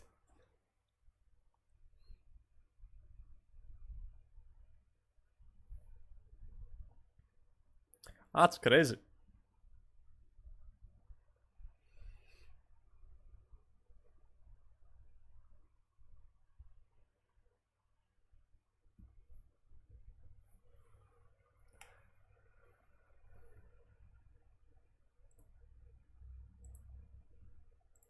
Wow.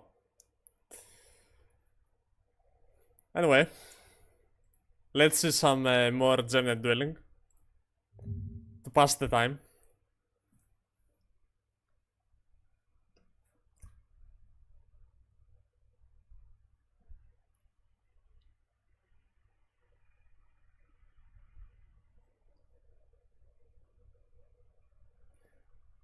You see my amazing going second hand with 5 out of 10 monsters that I play on the deck.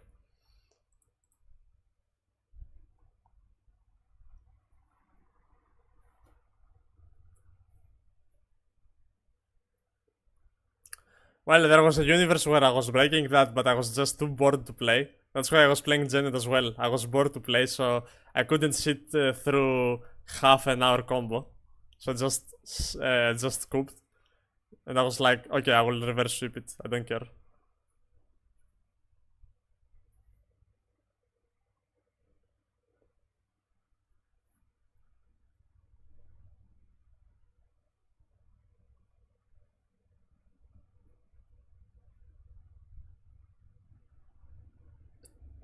Oh no. Only one detonator. What am I supposed to do? Look at me outplaying his detonator with Salesman, by the way. Forcing to activate and then talents, look at hand. And I was like, yeah, I have OTK. And he has, I have a Fugalos. And they say, bro, you have a detonator on board. You can't Fuga me before I break your field. And I would only pop his detonator when I was about to OTK either way. He does make me go first. But I'm not stupid enough to try to combo. So he passes, I pass, he passes. Full combo, extra normal. Playing around the bureau as well. GG.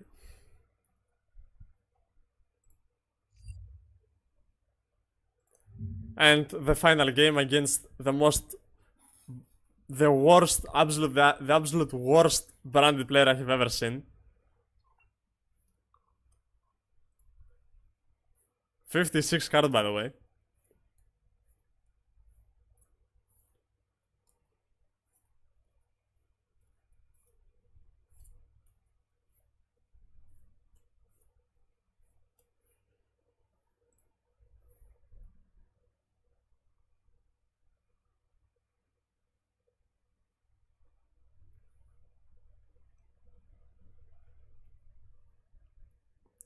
$56 is the magic number? No way.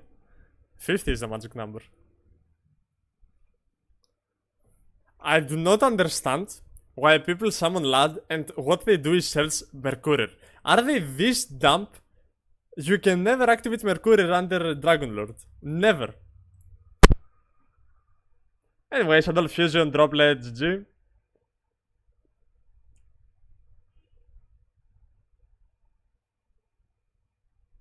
Force out everything. He thinks he can Mercurier and I say, bro, read your cards.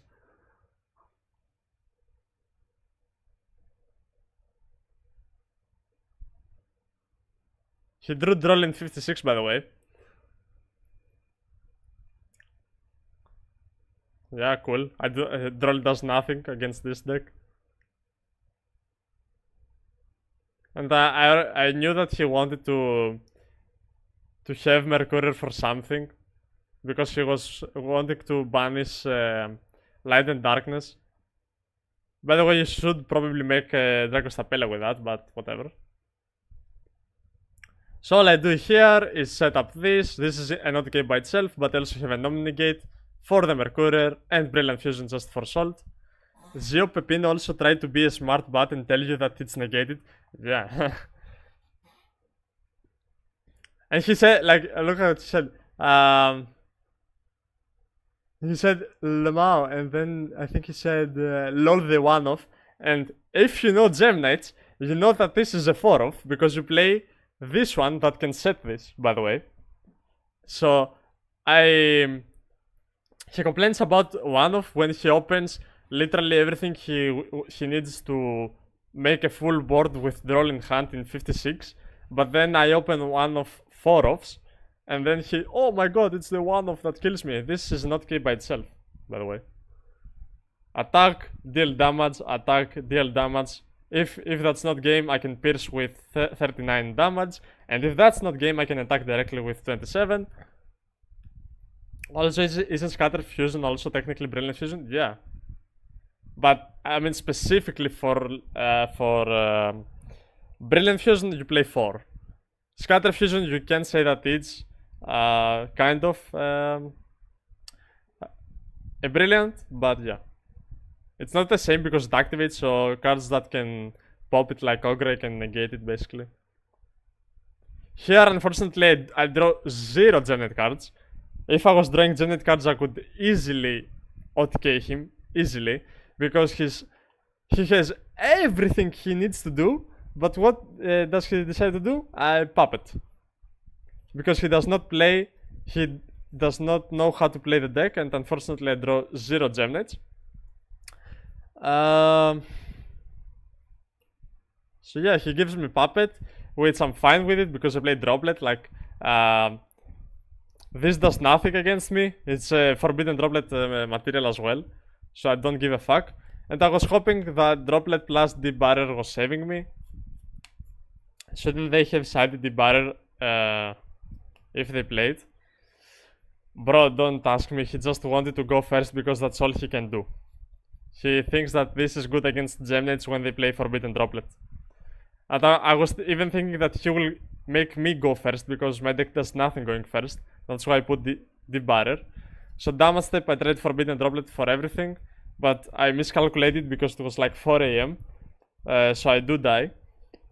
For like 700 damage. I didn't want to get rid of Protoss. But yeah, it's fine. I know that I lost only because I drew 0 Gem Knights. And if that's gonna happen again, if I draw Gem Knight, I will win. Honestly, DDD Vice King Requiem is better as it can be dropleted as a pent monster. That is true. But it doesn't prevent you from normal summoning, so you can tribute over it. By the way, he will complain in a bit, but he had High Spirits and Cartesia and Fusion Deployment. If that's not branded Fusion Access, I don't know what it is. But obviously he doesn't know how to play the deck, so he just ends on this, which is Dog Standboard.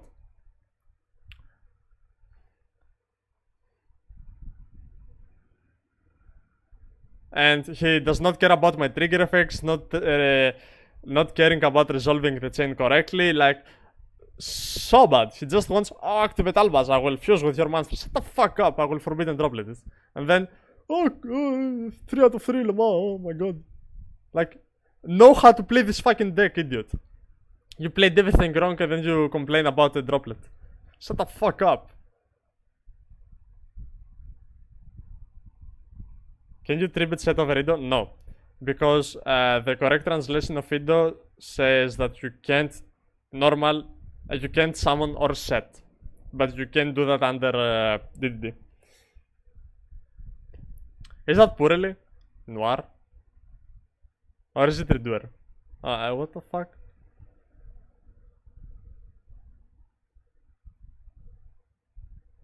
Is that like a ninja card? Yeah, it's the negate, what's it called, Tobari or something. Can you tribute? No.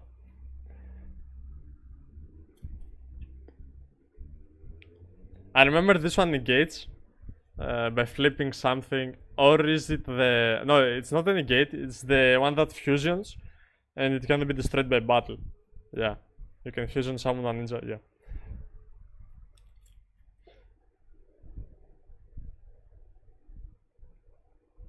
The fuck?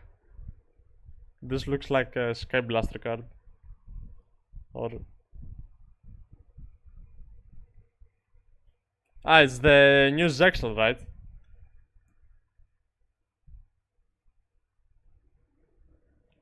The F0 Zexal? Or is it a Borel load? Is it Borel... Sword?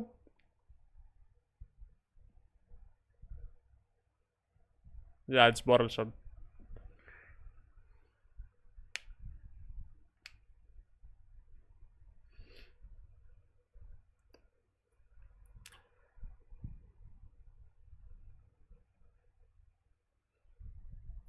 In my opinion, they should ban all these flatgate cards like Edo Corrupt or Ripley. Then you will fill the ban list from cards that they are not being played with at the best decks. So what's the point? The point of the ban list is to balance a game out and hit the best decks so that the new decks can be played, and sometimes old decks. Banning cards like this immediately for no reason, while they are irrelevant, it just doesn't make any sense. Ripley wasn't banned when it was playable. It's not gonna be banned today. And you will see that the players that tend to play these lock FTKs are never topping. So yeah, you will be sacked once or twice, but realistically you're never gonna lose against this deck. Borel Sword is one of my favorite cards of all time, W card design. Honestly, I started playing at 2017 and more at 2018, and when all these cards were released, I was like so happy, man. It was peak design for Yu-Gi-Oh! Guard Dragons, World Chalice, Orcast, Phantom Knights, what else? The Pendulum, of course, the Borel cards. The Rockets were all insanely fun cards to play with.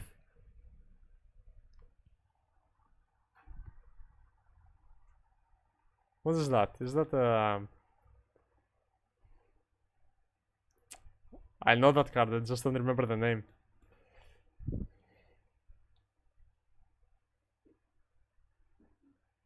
Ah, of course, Flame Guard, yeah.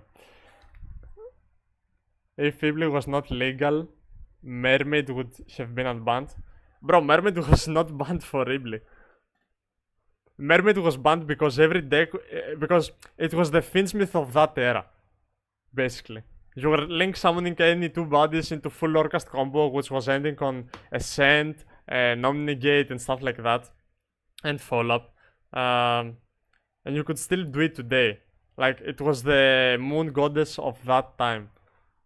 And if you imagine that Finsmith is broken now, imagine back in 5 years how good this was. Every deck was playing Nightmare into Mermaid into a small Orcast package.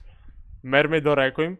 Honestly, I won a regional. I won my first ever regional with a 60 card Pendulum Orcast list that I made.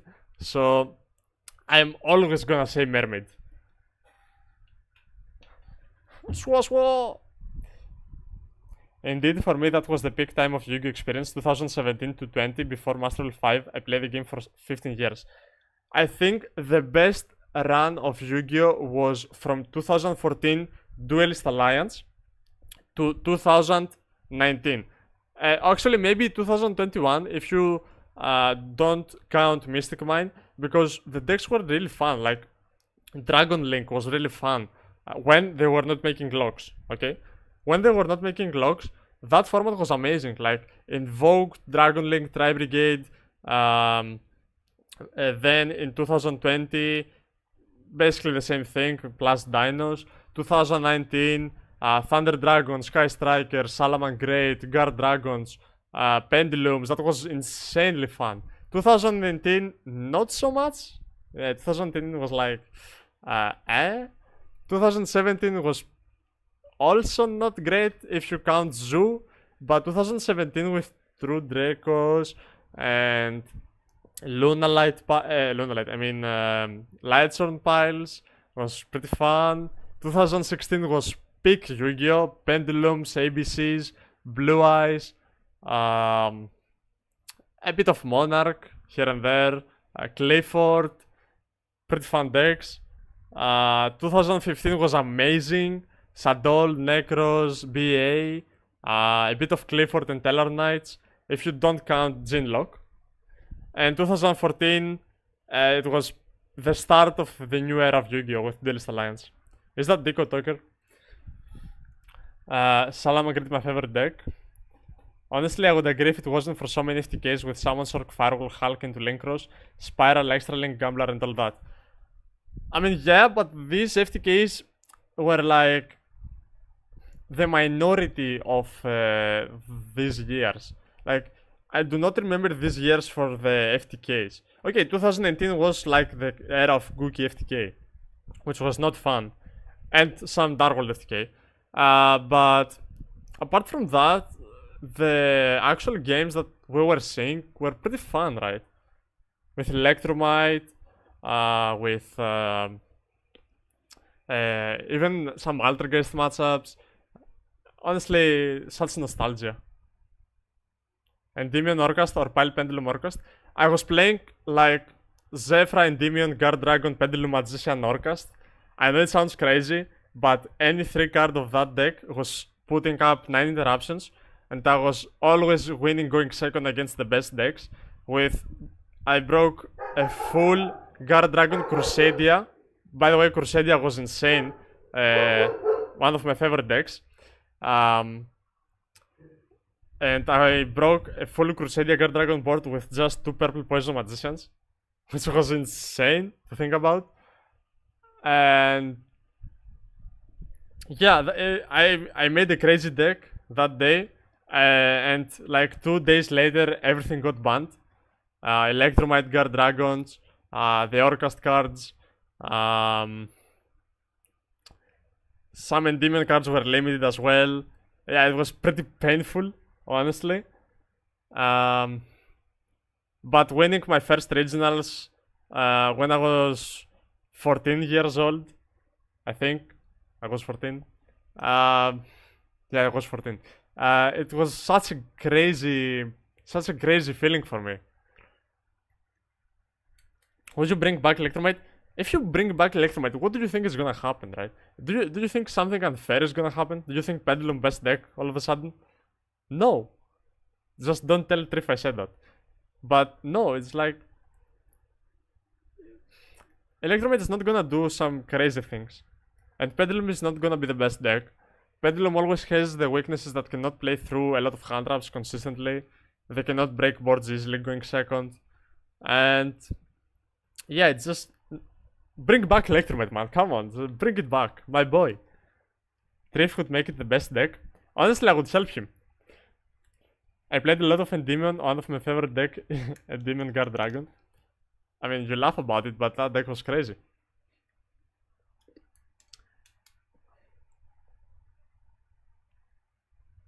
Να κάνει το μάλις.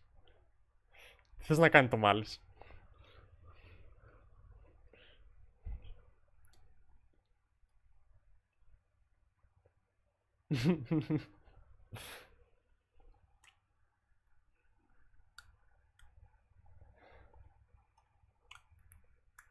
Please write in English for the others. Although I think all of you are Greeks at this point, but I'm just speaking English for the 1 or 2 viewers that are not.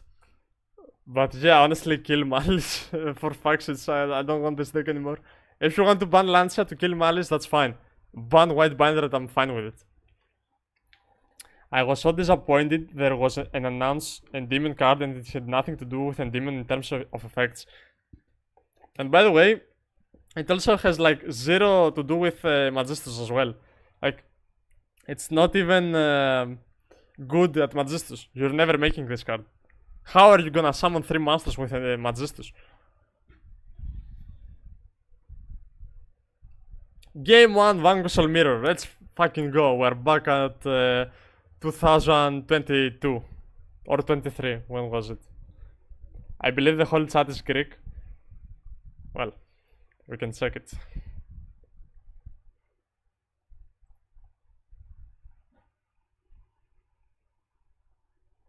Where is the Endymion support? Konami, come on. True! I only see 4 participants but 10 viewers. I don't know why. I guess participants are the people in the chat only. Not the viewers. Puruli as Blossom, nice player. Normal Raisin. Do you have an Ash? Nope. Summon Burger. I mean, Search Burger.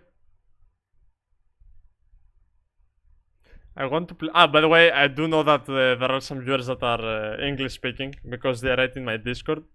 So I will not speak Greek. No Jajiki.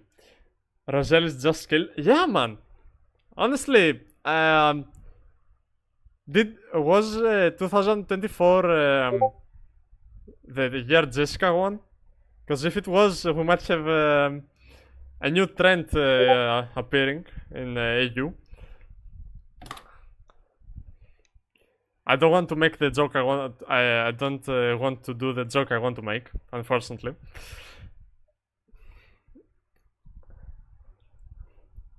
But yeah. I want to play Endymion so bad, but the deck is not good anymore and it's kinda unplayable. Well, that's why we need Electromite.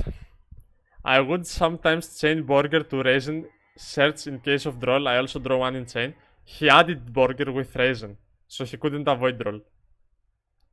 Stake your soul, revealing Borger. She's such a good player, honestly.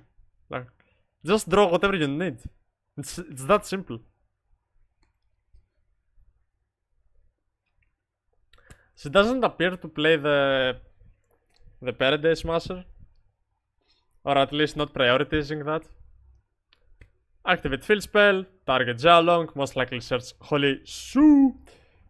Just pick your hand. Yeah, bro, just pick your hand. It's that easy. When you are at the final of the WCQ, just tell your opponent what you need. I want to go first, and I want to have the best going first hand. That's it. I mean, to be fair, Jessica just drew Duster against set 5 of Juhu, what's it called? Thankfully, guys, because we have a mirror on our hands, one of them is getting out of this tournament. Oh well. Your nose is mine, Milano, the duelist moment. I do not watch Milano, sorry. Is it finals? Yep. Yep, and both of them won against Mitsurugi Raizal when they bricked. Shocking. So this is what is gonna happen at Bologna. So I will be at the finals, and I will go first, and I will just pick my hand. I will do full Dragon Tail combo, and then I will win. Does it sound like a good plan? I think it does, right? I think I should do that, most likely.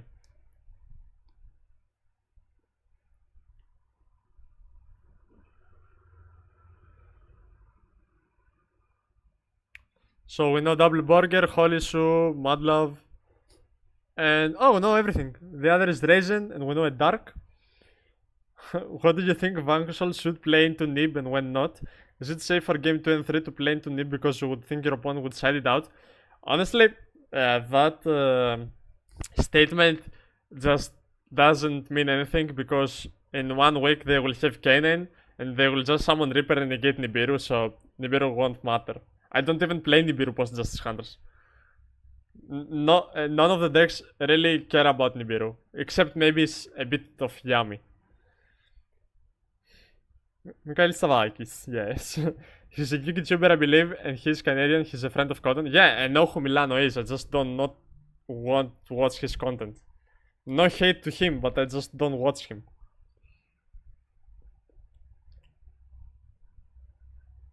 Nibiru post Zuhu is a wild choice that I think won't do anything. Exactly. It does nothing against Dragon Tail. It does nothing against K9. It does some things against Yami, but even they can play around it. They can just make Link Spider, summon another Yami from the hand, and then proceed to combo. So it's just like Nibiru's not good. Why would you play Nibiru? Mike, did you go to Euros?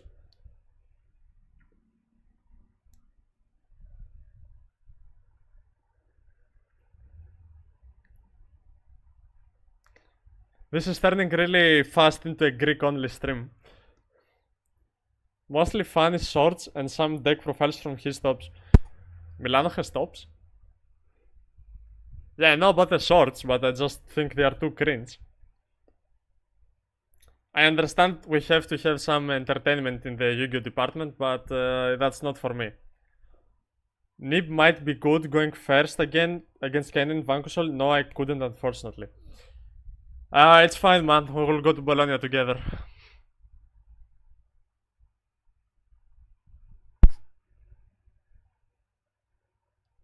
Activate Holy Shoe. Now the trap card becomes an issue for Lorenzo. Which big Yu-Gi tubers do you respect? Look, I respect everyone, right? The question should be, which Yu-Gi tubers do you respect in gameplay terms? Because I don't have anything against any Yu-Gi tuber. Maybe except one or two, which I will not name. But the Yu-Gi tubers I like to watch most are obviously DB Grinder by far. Not because it's the best content, but it's the most competitive content. And I know it is repetitive and it's easy to make. You just find some replays and commentate over them. Which is similar to what I do. Only the main difference is that I only show my replays. Because I think it's important. But obviously DB Grinder gives you the most insight of the new format and the decks. So even if you're not in a testing circle of good players, when DB Grinder uploads a replay of them playing, you can find some text that they use and you haven't thought of. So that's pretty damn important in my opinion. So he activates Holy Shoe, reveal Earth. He reveals Earth Dark to steal the monster with the lowest attack, and then change Raisin, so the monster with the lowest attack, which is the Rock, will get popped. So now he steals Jiaolong, who can add a Vanquishal card from the deck, and then he will activate the trap card to pop his monsters, which is pretty reasonable, but he can't change Jiaolong if he has the right attributes, which is crazy. As far for the big Yu-Gi tubers that you mentioned, I like Farfa mainly for the entertainment content, and he's one of the Yu-Gi tubers that I grew up watching. Although his content back in 2019 and 20 was like peak content, in my opinion. I like Distant Coder because of the rulings. I like to have an insight of judges and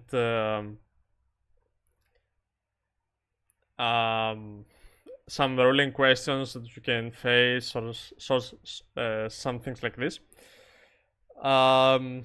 What else? I like Joshua Smicht, although he's not really a Yu-Gi tuber. He's just a player that makes some tournament reports. I like Dark Paladin 19. Shout out to him. Greek Yu-Gi tuber. Vas Gaming, obviously. What else? Oh, by the way, I just saw that I'm subscribed to Milano. Is that it from Yu-Gi tubers? Like, do I not watch any other Yu-Gi tuber other than DB Grinder? Yeah, I feel like I don't watch anyone else. Galzo? Sometimes.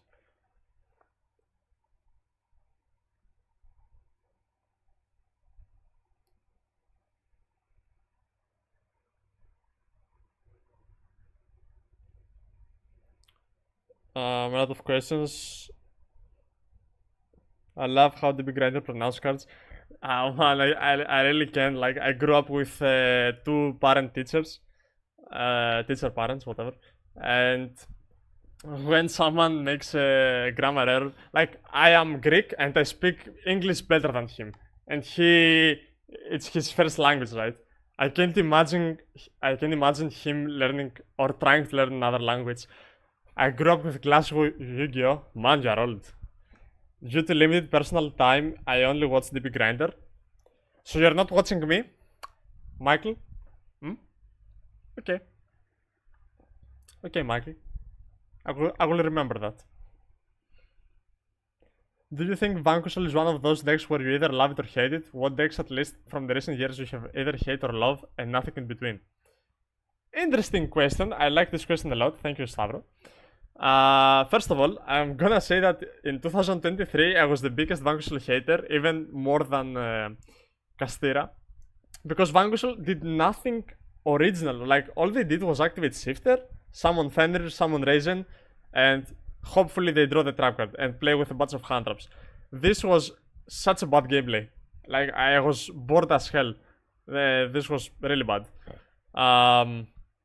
Now, Vanquishal does actually its own thing. So I really like watching Vanquishal and good players playing Vanquishal. For example, in Kong's tournament, the player that won played Vanquishal perfectly. It was beautiful to watch. I was the biggest hater of Vanquishal, but when I watched his games, like, it was so beautiful. What decks have I loved and hated, and nothing in between? Okay, I will say the decks that I absolutely loved playing and watching. So the decks that I loved are by far TR, Branded, Chimera, okay, not Memento. We're gonna have a hate-love relationship with Memento. Dragon Tail, although it's new, but I love playing Dragon Tail. Rescue Ace. I do not have an issue with Snake Eye. Like, I really liked Snake Eye all throughout its run, and I really liked playing and facing Snake Eye. I know that sounds a bit crazy. Dragon Link as well, I love this deck. Sadol, I absolutely love Sadol. Any deck that plays Sadol Fusion, I really like it. I think that's it. And now the decks that I absolutely hated, is every shifter deck that you can think of. Malice, Tenpai, Castira, Vanquishal back in 2023. Flu, I absolutely oh my god, I cannot stand Flu, like, what the fuck. I also don't like Rizel, because I think they are either too boring or they just make unskilled shit. Poorly as well, I don't like this deck. It just doesn't do anything really interesting. It's not like Lunalight. I like Lunalight, but I don't like Poorly. Runic Stan, I also don't like this deck.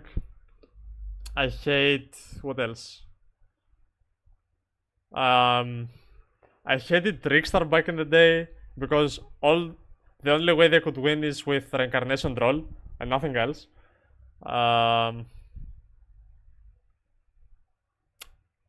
Yeah, I think that's it. All the other decks are kinda in the between.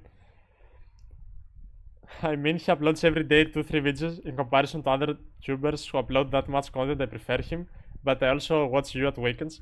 Yeah, but DB Grinder, all he does is take a replay and then commentate over it. That takes like 15 minutes. It's not that interesting.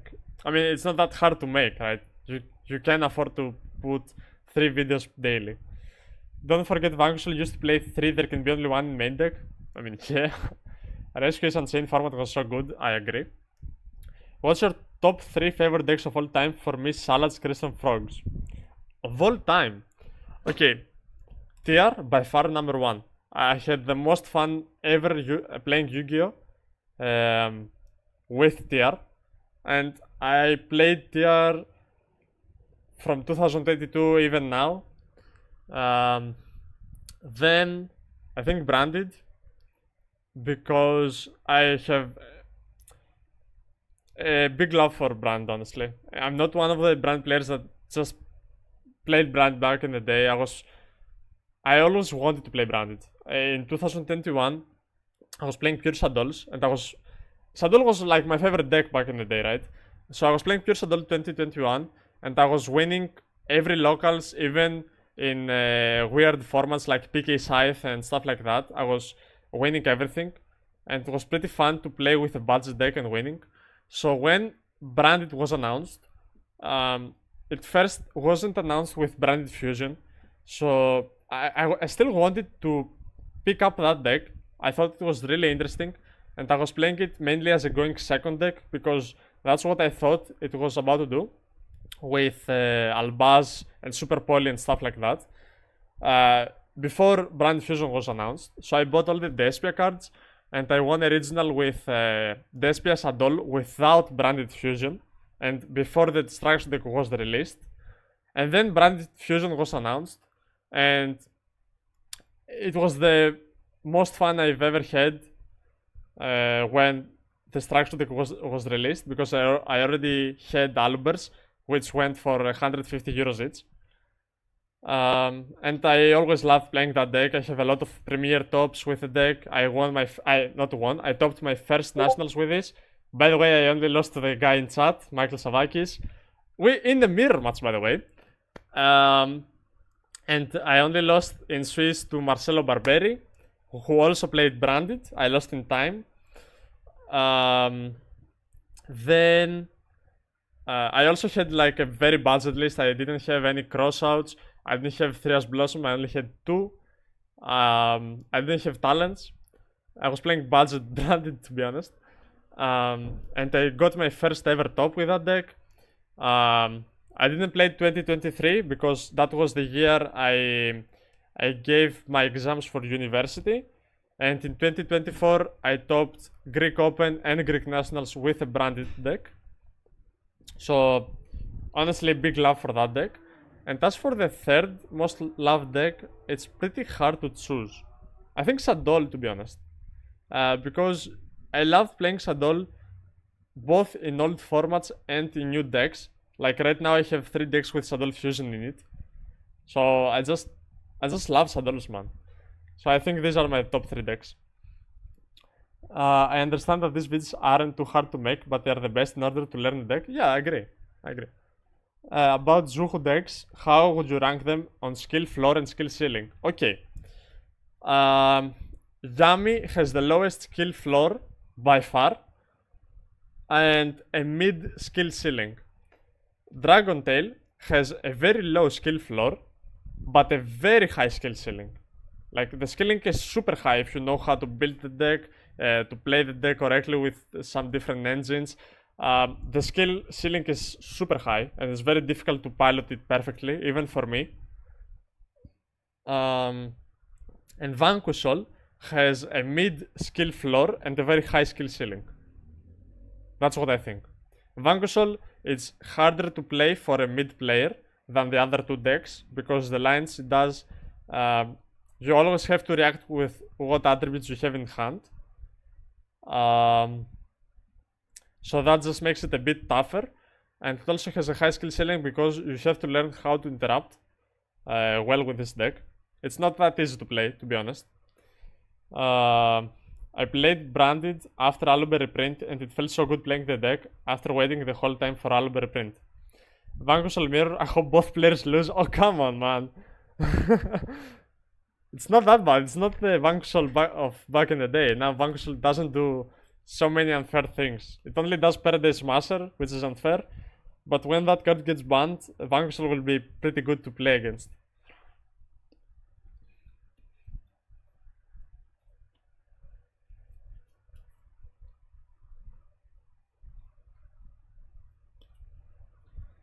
Shared Ride might actually save the day here because he got a lot of draws.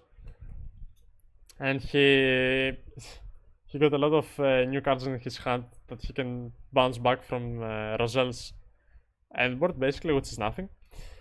I really like Vanquishol because of the mind games you can play and the fact that it's not a linear deck. You play every game differently depending on your hand and of course your opponent actions. That is true. That is a good thing about the game. Imagine if Shifter was at 3 nasty. Well, I don't have to imagine it because it's not at 3. And despite not being at 3, I get Shifter like every time. Like Greek Open, first game against Malice, with the new ban list, Shifter, game 1. Thank God I was playing the anti-Shifter combo, so I won with Memento. Against a European topper, by the way, 2-0. But yeah, I get shifter every time. In our locals, one kid plays Vanquishal, and he has shifted me almost every game. Almost every game. Thankfully, now I play Razel Mitsurugi, which shifter does not hurt that much if you know how to play them. But yeah, it's annoying. You just described every deck that's not one card combo oriented. Damn! That is also true. Every deck that has 2-3 card combos are not linear. Correct.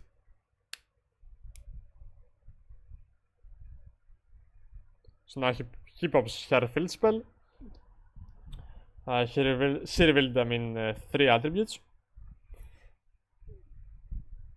Would you even side the one shifter after Juhu format? I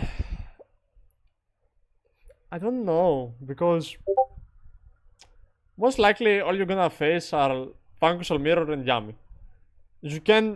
I think you can side in shifter for Yami, because it hurts them more than you, but in the mirror match, absolutely not.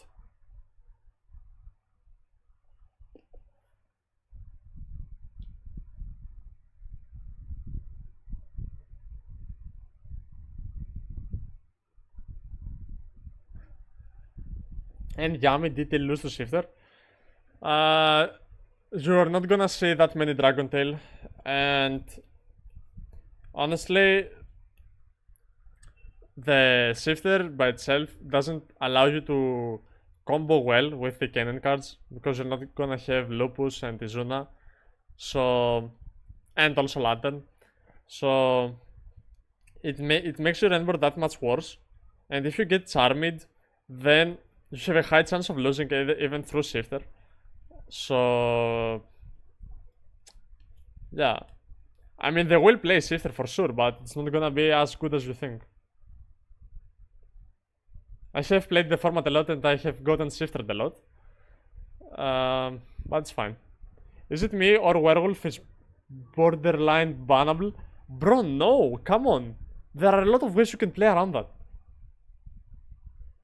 No, like, these are not the issue. Like, Umbral Horror and Werewolf are not the issue. They are good cards, yes, I'm not saying they are not good cards, but they are not ban worthy. I don't think you will complain about Werewolf anywhere soon. A ban worthy card is the new card that sees your hand for free. That card is a +5 full hand knowledge. This card is bannable. Werewolf is not. Just don't activate in hand. You don't have to activate in hand to trigger Werewolf. Just saying. But what you can do is like set your cards before you activate them, so Werewolf can't take a look at your hand. And also Dragon Tail has an easy way to add them. That's why I'm saying Dragon Tail is that good of a deck, because it can easily play around all the good Vanquishal interruptions Werewolf can trigger whenever an opponent does something. Yeah, I know. It's not like the other cannon cards. But if we take out all the good extra deck monsters, what is Vanquishal gonna do, right? I mean, what is cannon gonna do? Good decks play good cards. Shocking. They are not bannable though.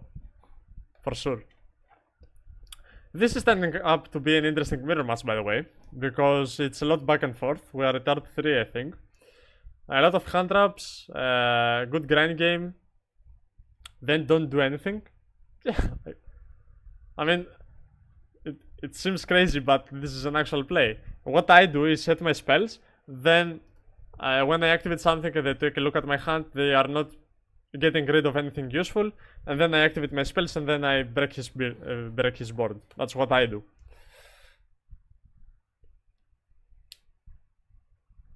And also Dragon Tail can easily out them because they have a lot of non-targeting disruptions. So, for example, you have Mule or Urgula, then you fusion with them. You trigger Mule and Urgula, they have to chain the quick play spell. So when they summon Werewolf, you negate it with Mule or pop it with Pan, and you don't care about the hand trip. It's very easy to play around that.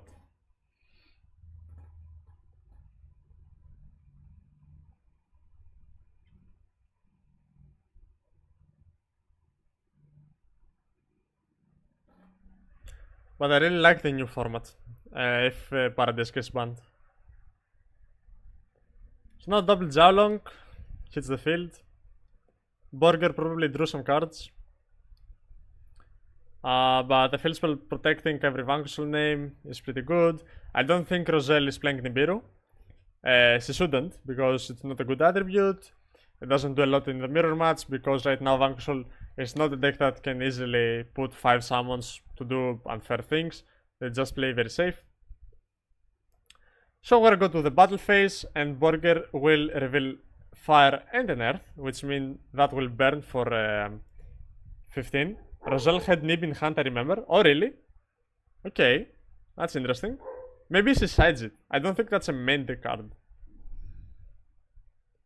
But the question is, do you side it against the mirror match? Which version of Dragon Tail you gonna play until Master Mayhem release? Who says I'm not gonna play Dragon Mage? My dog should really shut the fuck up. Oh, actually, yeah, she does have Nibiru. Well, my mistake, I guess. Wow. Nibiru does actually come up. Roselle should have the upper hand in this duel. She has a lot of life points, the opponent does not. Nibiru here was huge, I think. And she does have Raisin. So this game is turning up to be a quick, swift 2-0. And Jimmy, I will most likely play Dragon Maid even before we get the Master Mayhem on Euro, because I just ordered the cards from America, and they are technically TCG legal. But if they are not, for some reason, I will play the going second build. Normal summon Raisin is insane. That's smart. Lorenzo probably thought Roselle couldn't side in Nibiru, and he played into it. Yeah, it's all about the mind games. It's all about the mind games. I personally, when I was playing in our locals Rizal Mitsurugi, I was heading out my Nibirus, because all they did, because realistically if I resolve my good hand traps, they will just pass on 2 summons, so Nibiru is dead. And I would much rather open Purulia than Nibiru or Droll. I believe in Europe we cannot play them because the set is not released here, and it's like the DDD promos. I have asked some locals allow them. For example, I want to go to an OTS tournament in Athens, and I asked if it's legal, and they said every ban list legal card is legal, so I take that as a yes.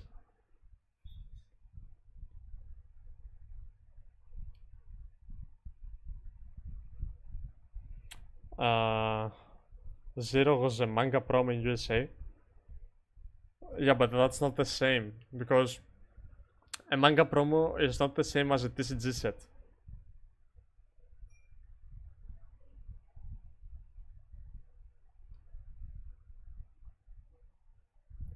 Now the question is, what are the 2 set cards Lorenzo has?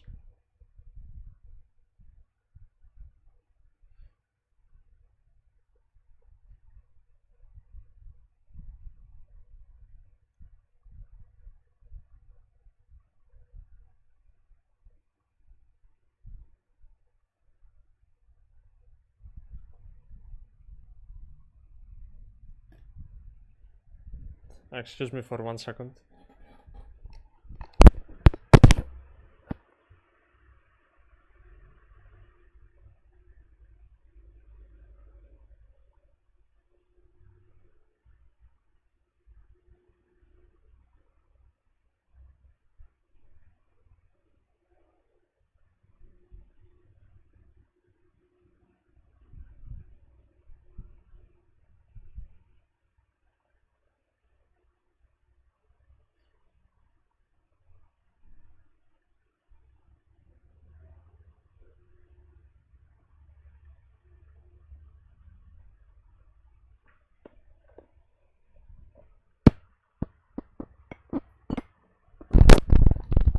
Okay, good to know. Then it's my time to pick up Orcast Link 1 and Link 4 plus the Dragon Maid support. From which side you bought the Dragon Maid support? I there's a shop in Athens that actually has and sells Monster Mayhem, and that's pretty popular. I don't remember if it's Neon or something like that. I don't remember the name of the shop, but basically one guy opened a bunch of cases and I just got them from him. So yeah, basically there are shops in Athens that sell Monster Mayhem. So especially for the people in Athens, it's very accessible. Gen X, thank you very much. Yeah, it's Gen X.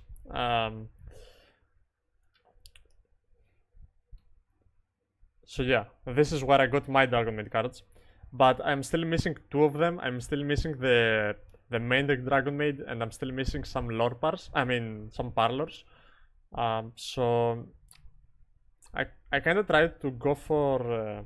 I tried to tell Kongs to buy them because Kongs will send my reward from the tournament, and Roselle gets hit with Nibiru. Oh my god, they both played the Nibiru game. But the thing is that I'm still missing the Dragon Maid cards, and I tried to reach out to Kongs, but in their website they do not have any singles, at least there. And I want them to put them on my along with my pricing support. So if I don't find these two cards, I will just play possibly the going second build. Okay, I'm gonna send a friend to pick some cards for me. I'm from Chios.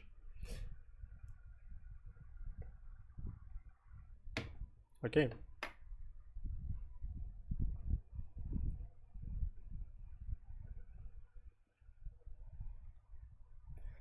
The stream is lagging a bit. Nice production.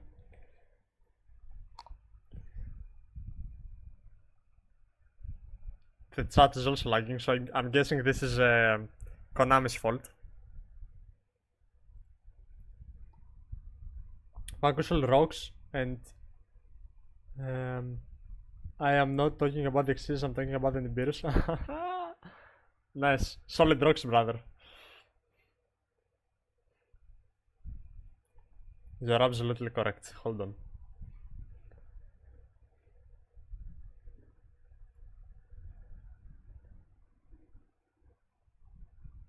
Come on, DB. Ah, fine.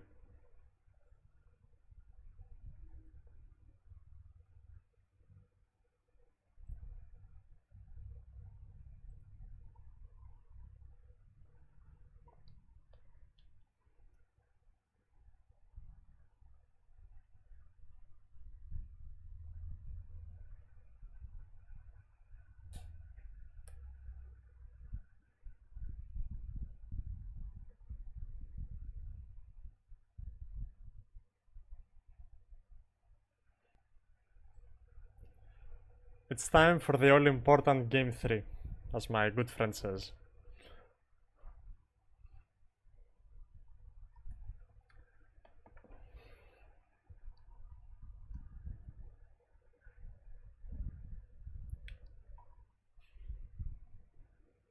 Let's see. Game 3, Vanquishal Mirror. Roselle goes first. Honestly, if she opens the same hand as Game 1, I don't think there are cards other than Droll that can save Lorenzo. But let's see. Finals of European Championship.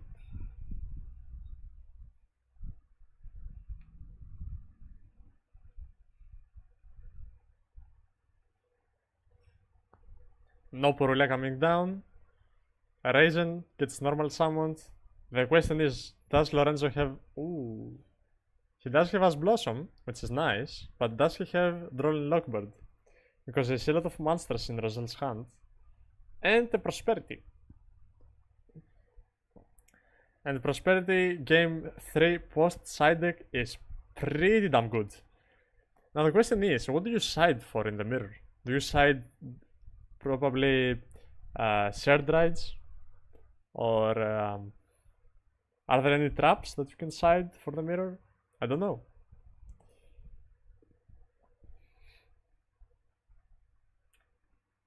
So she balances 6 cards.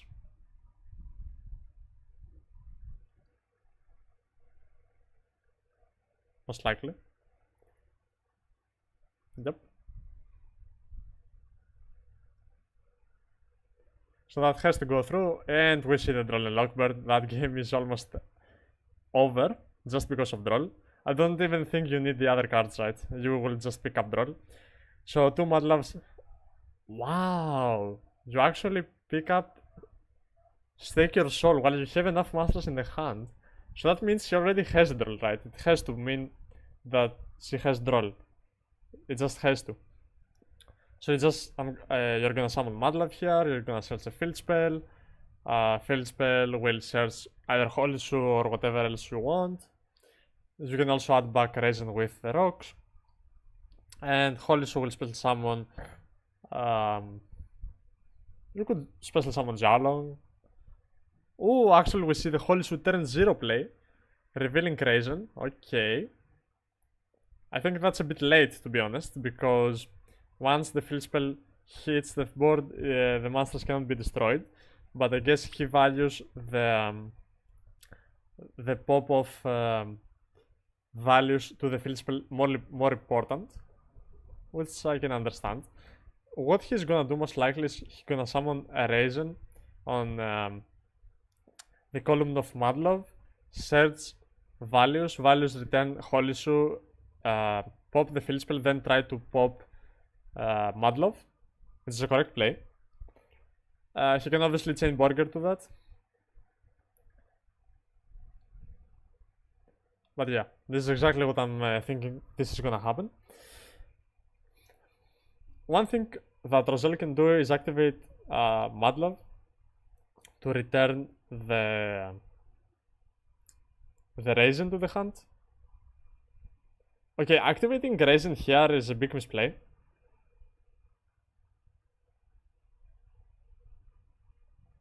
Okay, I guess he took it back. Oh, cool. He got me worried for a second, because if he activated Raisin right now, it was gonna be a pretty big misplay. And Roselle has to activate Mudlove here to return the Raisin. She just has to.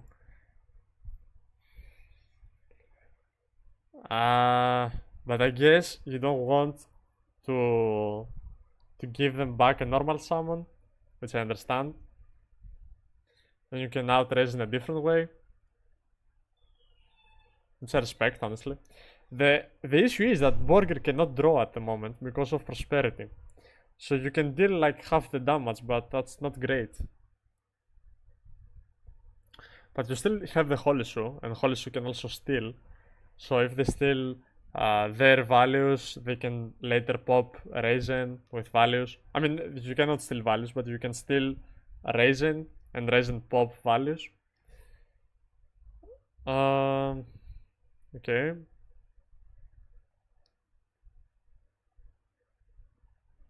Hita trying to steal Ash Blossom. Lorenzo does seem to have a good hand, even to play around roll.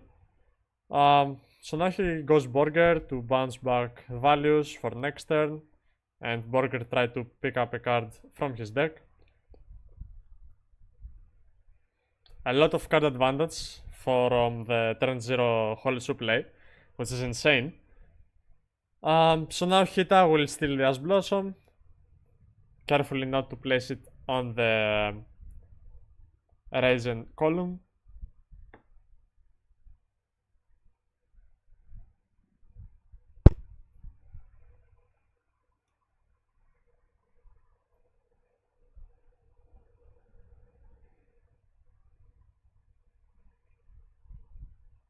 So I'm guessing we will see a Promethean line.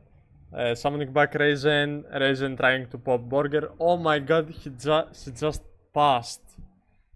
Wow. With no sets as well, so no shared ride, no trap card. Wow, and all of a sudden Lorenzo is back in the lead, right? So unless he chokes and he doesn't read any card, I'm guessing Lorenzo is gonna win. We do know Holy Shoe in Roselle's hand. I think. No? We might not know it because he popped shared field spell, so it's fine. So Holy Shoe will be summoned here once again. Still 5 cards in hand. And this hand most likely can play through a Droll and Lockbird. So now the only issue is, can you OTK through Nibiru? I mean, you start the turn with 2 monsters, so you most likely should... you should most likely OTK. Normal summon the second Raisin, activate the effect. Very important to not trigger Hita to give her another fire. We see Madlove in hand, which we know of, and 2 other monsters. Let's see if one of them is a Droll and Lockbird. Come on, stream. Okay.